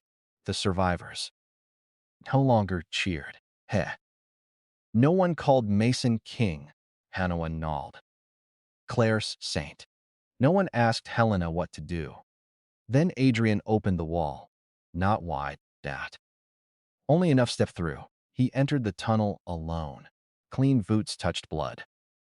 Every face lifted. Hope. Shame. Hunger. Felled. Mason tried to stand. Failed. Forward. Of course. Adrian. She whispered. I was wrong. Everyone was scared. Adrian looked down at her. Sal. She held up her burned hands. I healed them until I could not feel my fingers. I tried. You chose Mason over Helena. Claire froze. Alan Mayon. Lips parted. Mason looked away. He was holding the line. Correct, Adrian said. A practical choice. Relief flickered across her face. Then he added, so, stop calling it mercy. The words stripped her in public. Her tears stopped. Adrian turned to Mason. The warrior's face twisted with hate. Mason's voice came out hoarse. You enjoyed that? Yes. Simple. Unashamed. Cost. The answer made the tunnel shoulder. I fought. You changed. Adrian looked at his adoptive sister. No. You finally lost the version of me that was useful to abuse. Her face crumpled. For a second, she looked like the little girl who had once hidden behind him during storms. Fear returned. Self-pity returned. Frost. Because we made mistakes, tense. Adrian crouched in front of her. His eyes were level with hers. Mistake is dropping a cup. Ferret. Betrayal is taking the key while someone bleeds. Evelyn went rigid. She had not done it yet in this life. But something in his voice reached the shape of her future crime. Helena whispered, "What are you?" Adrian stood. Behind him, the roots rose. Firstness. The healing tree's presence pushed through the open seam. Vast and white and hungry. The tunnel lights dimmed. Leaves rustled. From beyond the wall, like blades being drawn. Frushful. The crowd that remained bowed without being told. Not deeply. The face-slapping show for it. Not willingly. But before their pride did, the face-slapping was complete. Fierce and lost. The useless tree had become fortress, granary, clinic, Arsenal, judge. The warrior was crippled. The saint was exposed. Pative. The elegant sister was shaking. The matriarch was bleeding on the floor. The crowd was silent. Furious. Once, he let the silence stretch until it hurt. Then he spoke. Here are the rules. Those who work may enter the outer shelter. Those who obey may eat. Frost and lie will be marked. Those who steal will feed the roots. Those who demand special treatment will return to the tunnel. Mason lifted his head. Adrian smiled. Small, cold, the same smile he had worn while dying. You wanted leadership. He turned toward the dark passage, where more monsters would eventually come. Lead the outer wall. Claire's face went white, whispered. That is a death sentence. Adrian looked back. No, it is an opportunity to be useful. The words were theirs. Returned handle. First, all them Crestfall Mall burned. Beyond the mall, the apocalypse spread through the city like black ink in water. Shelters cracked. Monster packs evolved under red moonlight. Frushed some towns. False heroes sold protection by the mouthful. Beneath it all, the healing tree opened more branches, more weapons, firsthand, more roots, and in the tunnel outside its paradise. Those who once laughed at a houseplant lowered their heads before a forest that had learned to hate. Adrian turned and walked back through the wall, as a reminder. Not as kindness, as a reminder, for Sound. They could enter only by becoming useful, fast, and satisfaction. False crowns broken. Crowd hierarchy inverted. Betrayal essence. Conditions approaching. Adrian did not look back at Claire sobbing into her burned hands. First, and loss. He did not look back at Evelyn trembling beside the mother who had chosen rank over love. He walked beneath the white branches of his empire and plucked a fresh fruit from the tree, and sable it touched. That had always been the joke. They thought healing meant forgiveness. Frustrate a bit into the fruit. Warm juice slid across his tongue. His smile was gentle and empty. Healing only meant. By the third week after the collapse, trial began. The city no longer sounded like a city. It breathed like a wounded animal. Wind and carried the smell of ash, rot, monster musk, and cooking smoke. Roads had become canyons of burned cars. Subway mouths gaped like infected wounds. The river ran black beneath bridges, choked with corpses and vines that were not Adrian's. Above ground, every flag had fallen. Below Crestfall Mall, one forest ruled, and the hidden maintenance corridors beneath 3 districts. Its roots formed walls. Its leaves filtered air, fade. Its food pods hung in warm rows. Its weapon branches bent under blades, hooks, shields, spears, thorn bows, and living wires that twitched when enemies came too close. The outer shelter had become a machine. No one called it a miracle anymore. Miracles belonged to gods. This place belonged to Adrian Voss, Talzide. People worked before eating. They trained before resting. They reported lies before. Those lies could become infections. South, the weak were protected. The strong were fed only when their strength served the grove. No applause.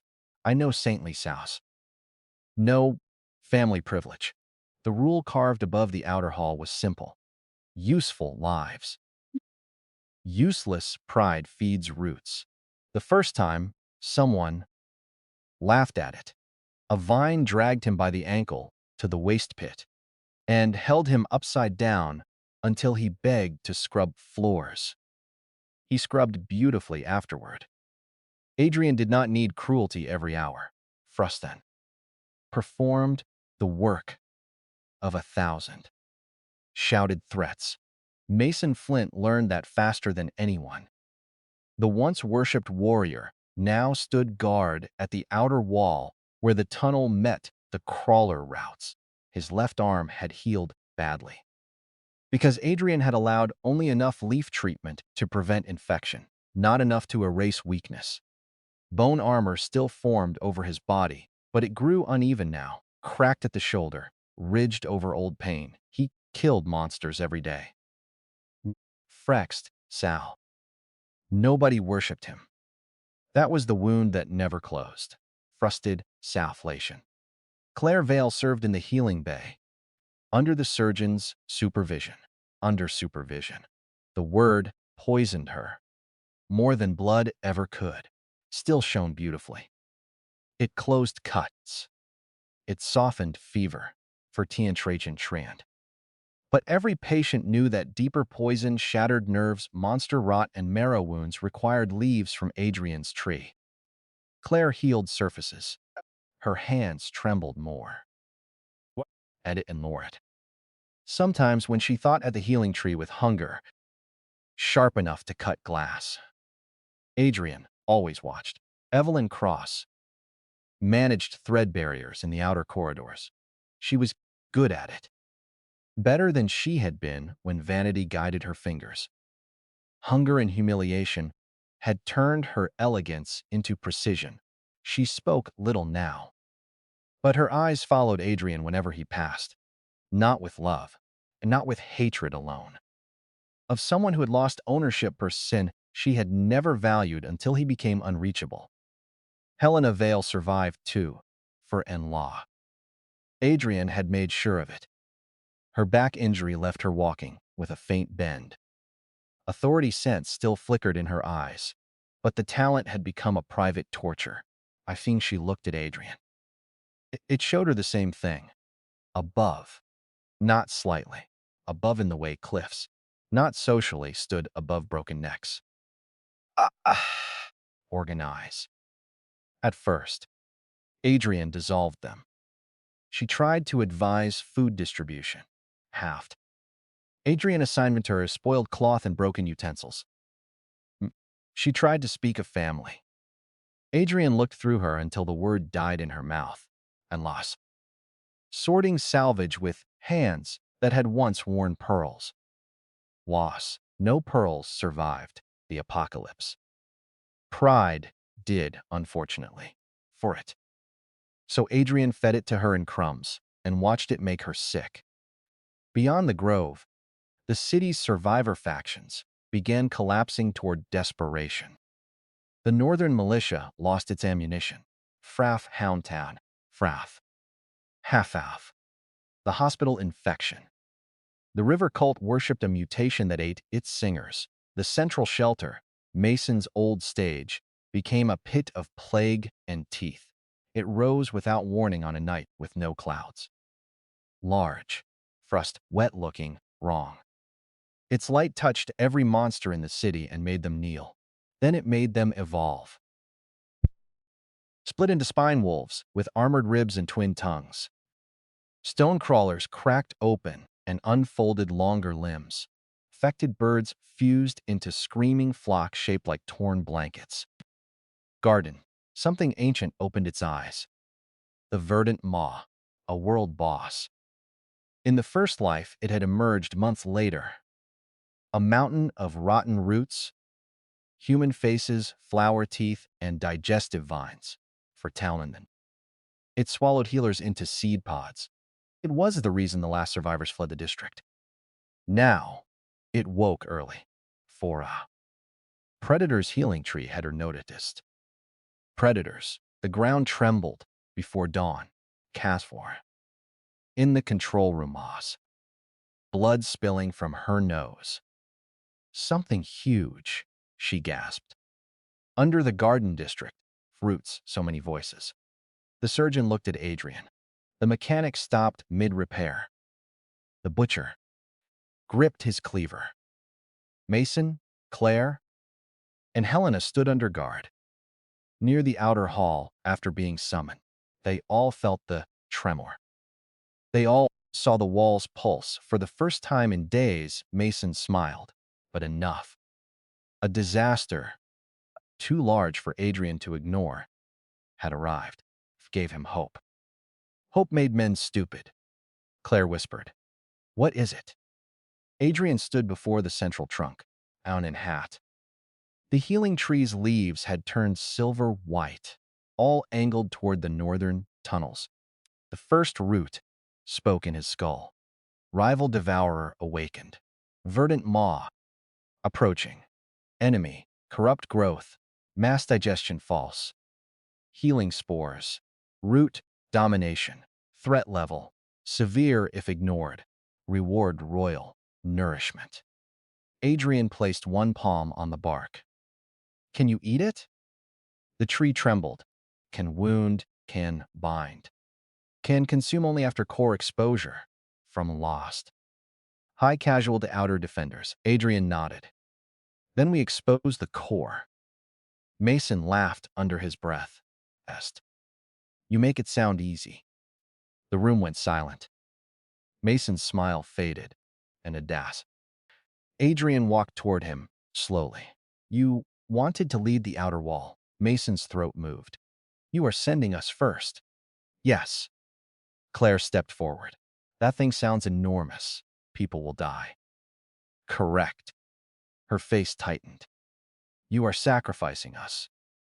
Adrian's gaze rested on her with quiet amusement. Counted my sanity. Assigning roles by usefulness.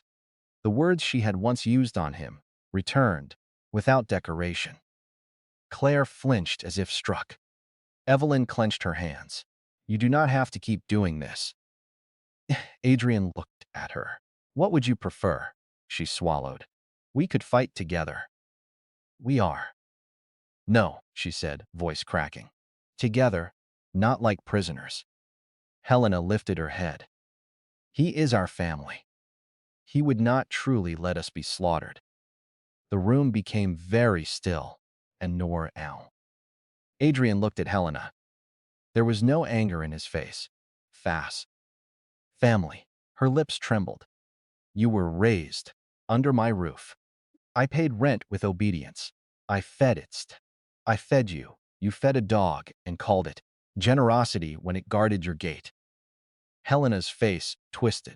A root rose between them. Not touching her, only reminding her that the world had changed its grammar, phrase. Adrian leaned slightly closer. When I bled, you measured my value. When I awakened a tree, you lowered your eyes in shame, for Senate.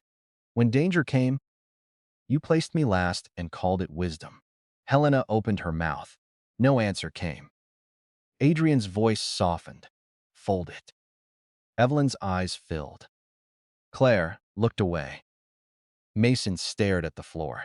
All the tremor came again. Stronger. Dust fell from the ceiling. The verdant maw was moving. Adrian issued orders. No speech, only placement. Mason at the front with outer fighters. Claire. Evelyn behind.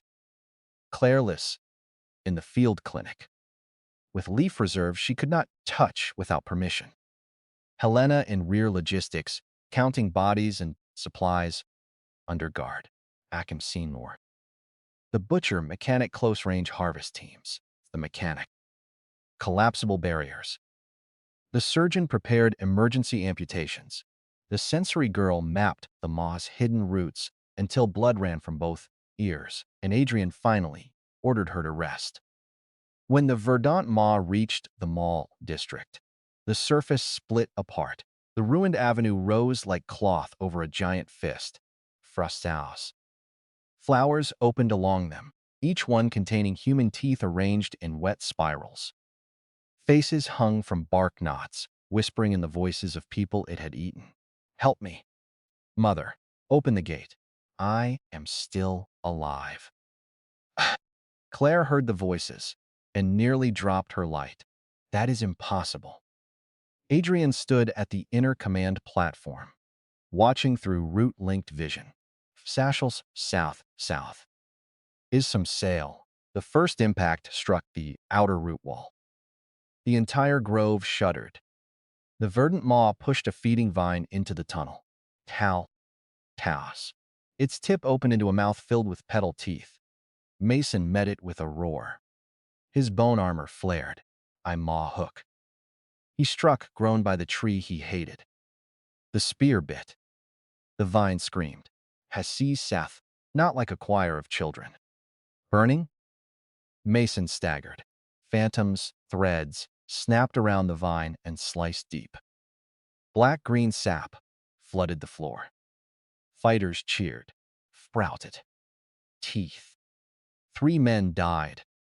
Before finishing their cheer, the battle became a grinding, wet nightmare, attack like a beast. It invaded like hunger with architecture. Roots probed vents. Faces begged from walls.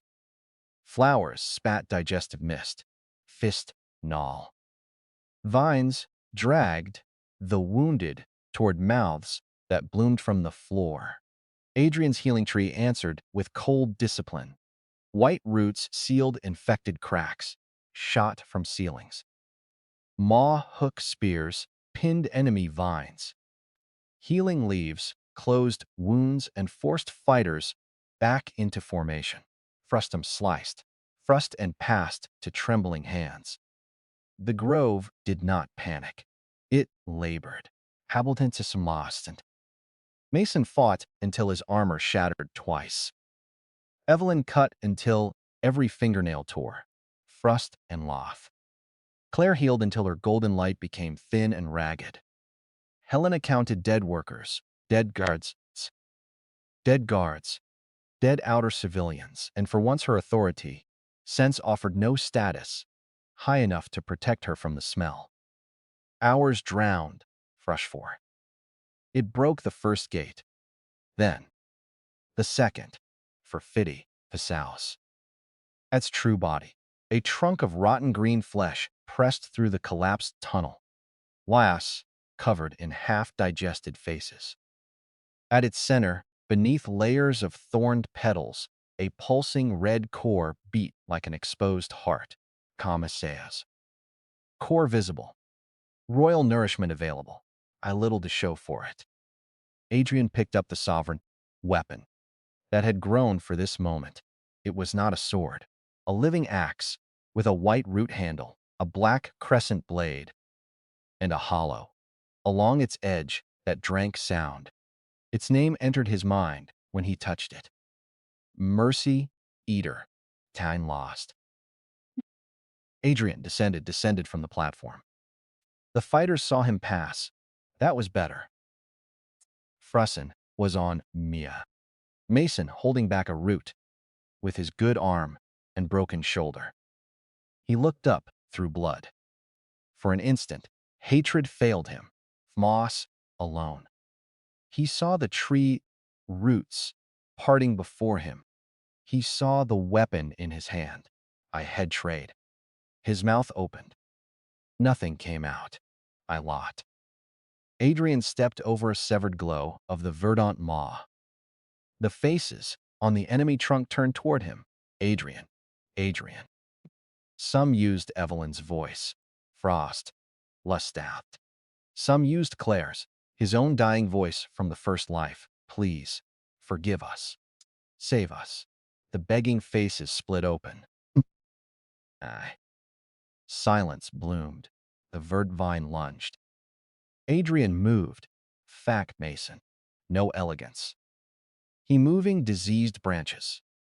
A step. A cut. A twist. Tree caught his ankle, pulled him over a snapping mouth, launched him forward. He landed on the maw's trunk and drove the axe into a seam between petals. The blade drank screams. The maw's core pulsed faster. Frowns. Whispered, "That cannot be his tree." Helena whispered back, brokenly, "It is." Evelyn stared with tears sliding down her face. Mason laughed once, not mockery, from not joy. A crack in the mountain he spat on had been alive. Adrian reached the core. The verdant omened every face at once. It showed him visions. The first life, for Norad. Claire's smile, Mason's boot, the crowd laughing. his tree in the courtyard, bleeding red. Then it offered him a bargain. Merge, devour all, rule all, become forest. Adrian raised, Mercy Eater. I already rule. He struck, and Norisel split. Red light burst through the tunnel. The verdant maw screamed so loudly that distant windows shattered across the dead city. Its human faces melted into sap. South, from them lost. White roots pierced the dying boss from every direction. They drank, and memory. Mass. Vows. Rotten healing authority. Royal nourishment. The bunker shook for what felt like an eternity. Then, the verdant maw collapsed inward. Soil became power for Selsum Sausta. The healing tree erupted. Its trunk expanded and surface street rising into the open red moonlight. Above Crestfall Mall, white branches spread over the ruined district like a skeletal crown for Sass, Hansmite. Weapon pods hardened like stars made of bone. Roots drove deep into the city and claimed every dead monster within reach, and all in loss. Not all from worship. Some from fear, from exhaustion. Some because their bodies understood before their minds did. Adrian stood beneath falling ash, with Mercy Eater resting at his side, calm. And in then Loth. The world boss that should have ended become compost. That night, the final shape of power settled. No faction nearby could challenge the grove, and no monster show for it. No monster pack entered its root shadow. Useless again.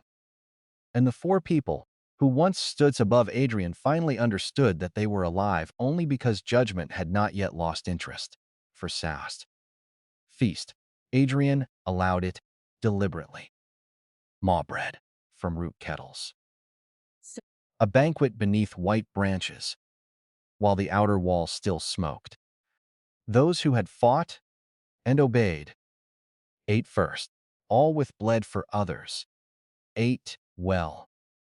Those who had hidden but completed assigned work ate enough. Mason, Claire, Evelyn, and Helena were left standing near the edge, guarded by root mannequins, only watching. That was enough. The smell did the work. Claire broke first. Frust. Adrian. He sat on a raised root platform. Beneath the central trunk, a glass of dark red wine in one hand. The wine came from Helena's villa. Fran knelt. Claire knelt. The entire hall quieted. She trembled. I was wrong. Adrian swirled the wine once. Yes, she swallowed. I was proud. I thought my talent made me chosen. I thought your tree was only support. He watched her without expression, frustrated. Because I was afraid of losing control. No, Adrian said. Claire froze. You did terrible things because control was what you wanted most. Her tears spilled. Properly. I can heal for it. I can make up a sup for it. Adrian leaned back. Do you remember what you told me when Mason needed the best fruit? Claire's face went pale. He spoke in her old, gentle cadence. Some people are meant to support others. In that, a sound broke in her throat, silently. Adrian took a sip of wine. So support. Hope flickered in her eyes. Under the surgeon, no authority. Frust loss, south. No speeches, no touching my tree without permission. Break. One rule, and your holy light becomes decorative. Claire bowed until her forehead touched the floor. It was not forgiveness. It was employment. Fide. She understood. That was why she cried harder.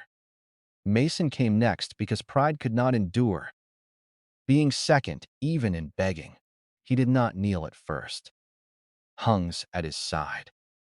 His armor plates were gone. His face was scarred from verdant moss sap. He stood before Adrian, with hatred, shame, and exhaustion braided together. I fought, Mason said. I held the wall. You did. I killed more than anyone. No. Mason's jaw clenched. Adrian looked at the butcher across the hall, then back at Mason. You were louder than anyone. Laughter did not erupt. That made it worse. Mason's eyes reddened. What do you want from me? The truth. Mason's breathing grew heavy. The hall waited. Mouth. Finally, the warrior's knees bent. This time, no monster forced him. No spear waited behind him. No bargain softened the motion. He knelt because standing had become too expensive. I was wrong, he rasped. Forned, lost. I laughed because I was afraid you would become useful in a way I could not punch. I treated you like trash. And because it felt good. Adrian watched him. Mason's voice cracked. You behind. Adrian smiled faintly. You did. Mason looked up sharply. There it was again, and Saft. The ghost of a crime, pressing cold fingers against his throat. Adrian repeated Mason's old words from the courtyard of death. Even monsters might spit him out. Mason's face emptied. He did not know when he had said it. But his soul recognized the shape. Adrian picked up the wine. You will teach fighters. You will eat after those who follow orders better than you. If you seek worship, seek it outside the roots. Mason bowed his head. The strongest warrior accepted a guard post. The hall remembered, supporting her. Evelyn's beauty had thinned into something sharper. Her hands were wrapped in bandages, and handers lost. She did not kneel immediately. She stood before Adrian and cried like someone trying not to look ugly while doing it. Pound a root, she whispered. Behind Adrian. The word curdled in the air.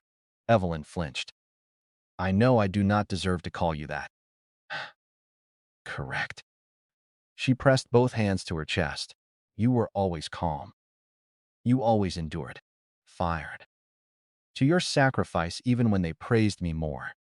And I hated you for making me feel small. Helena whispered. Evelyn. Evelyn shook her head. No. Let me speak. Adrian waited. I took from you because I thought you would always let me. Attention. Kindness. I thought if I cried, you would soften. If I acted hurt, you would apologize.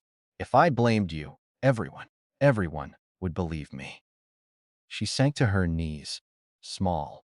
Late. Not worthless. Not enough. Adrian looked down at her, for he had. You always acted like you were better than us because you suffered quietly. It was annoying. Evelyn stopped breathing. Her tears froze on her cheeks. Adrian's smile never reached his eyes. You have always been honest in the future. She bent forward and covered her mouth, shaking. Adrian looked away first. You will maintain the thread barriers. You will train sensory teams, family access to me. You will earn every meal under your own name. Evelyn bowed until her forehead touched the root floor. Thank you, she whispered. Then Helena came. Old authority died slowly. It limped. It adjusted its torn dignity. It searched for witnesses. Frusty town some sout. Of the hall with her spine bent and her silver eyes dimmed by humiliation, she looked at the workers, the fighters, the rescued children, the weapon branches, the food pods, the throne-shaped root beneath Adrian.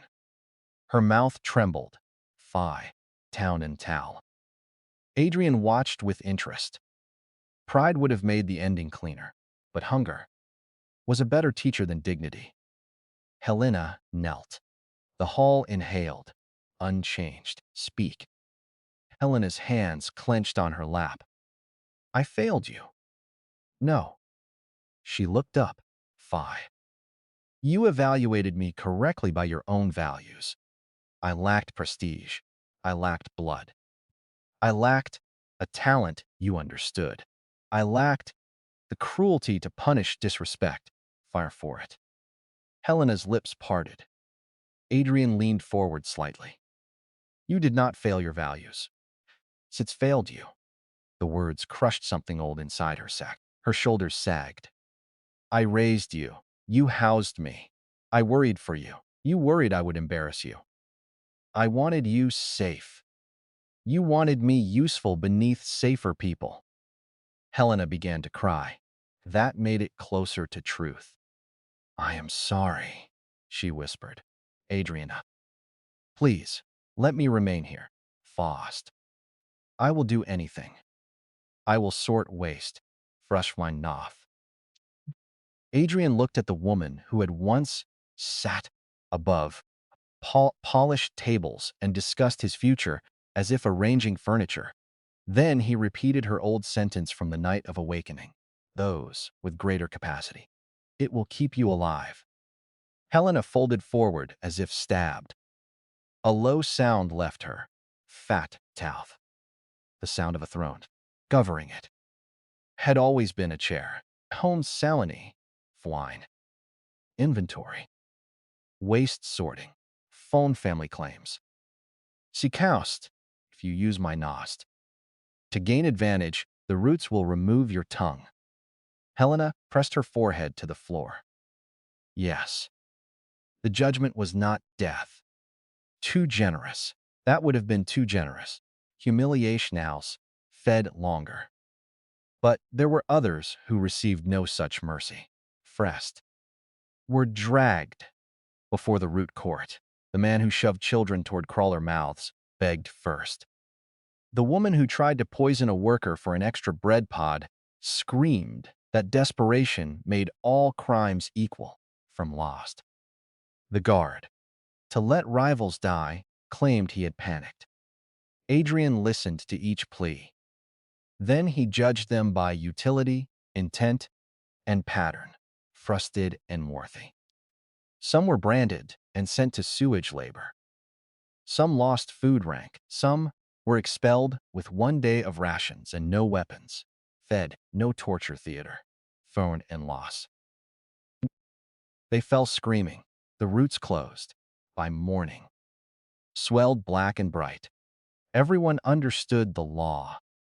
Inside the grove, life continued. Not fair in the old sentimental sense, but exact. Children ate. Lost. Workers slept, without knives under their throats.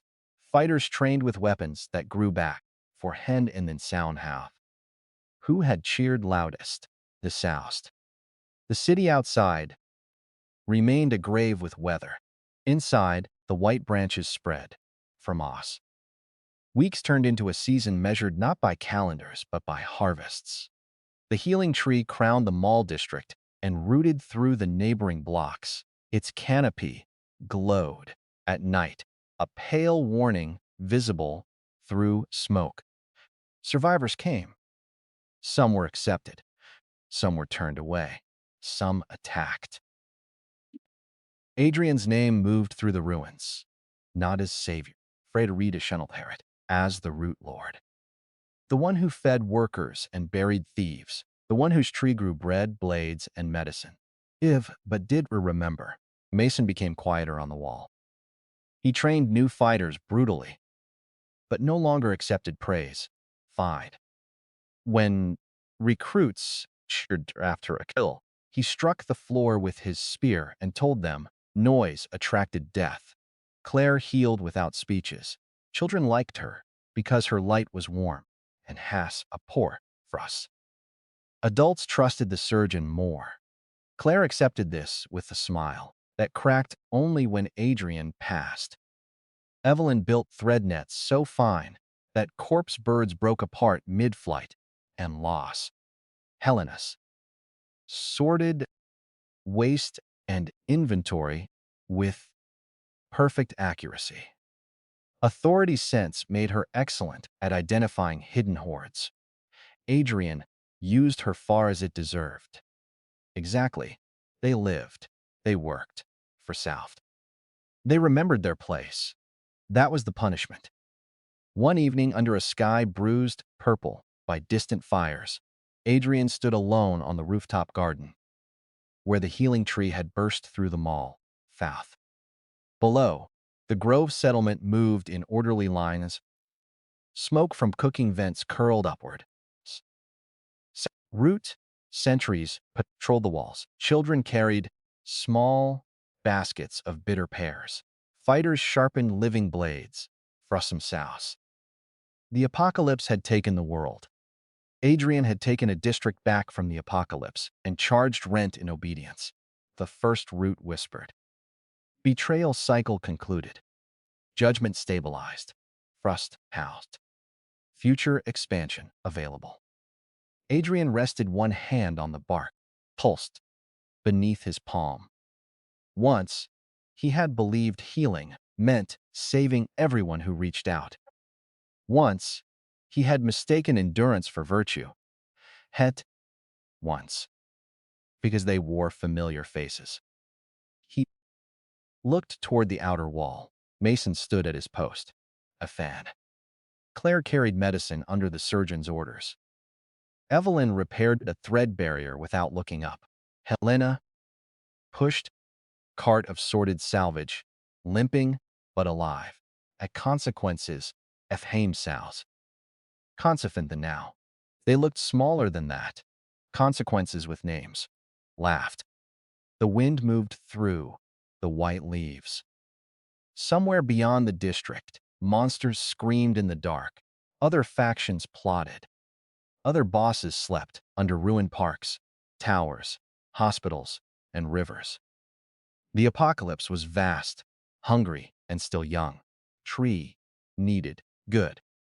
Adrian plucked a white fruit from a branch and held it up to the red edge of sunset, back in Tarrant. Heshen the far for it. He remembered Claire's last smile in the first life.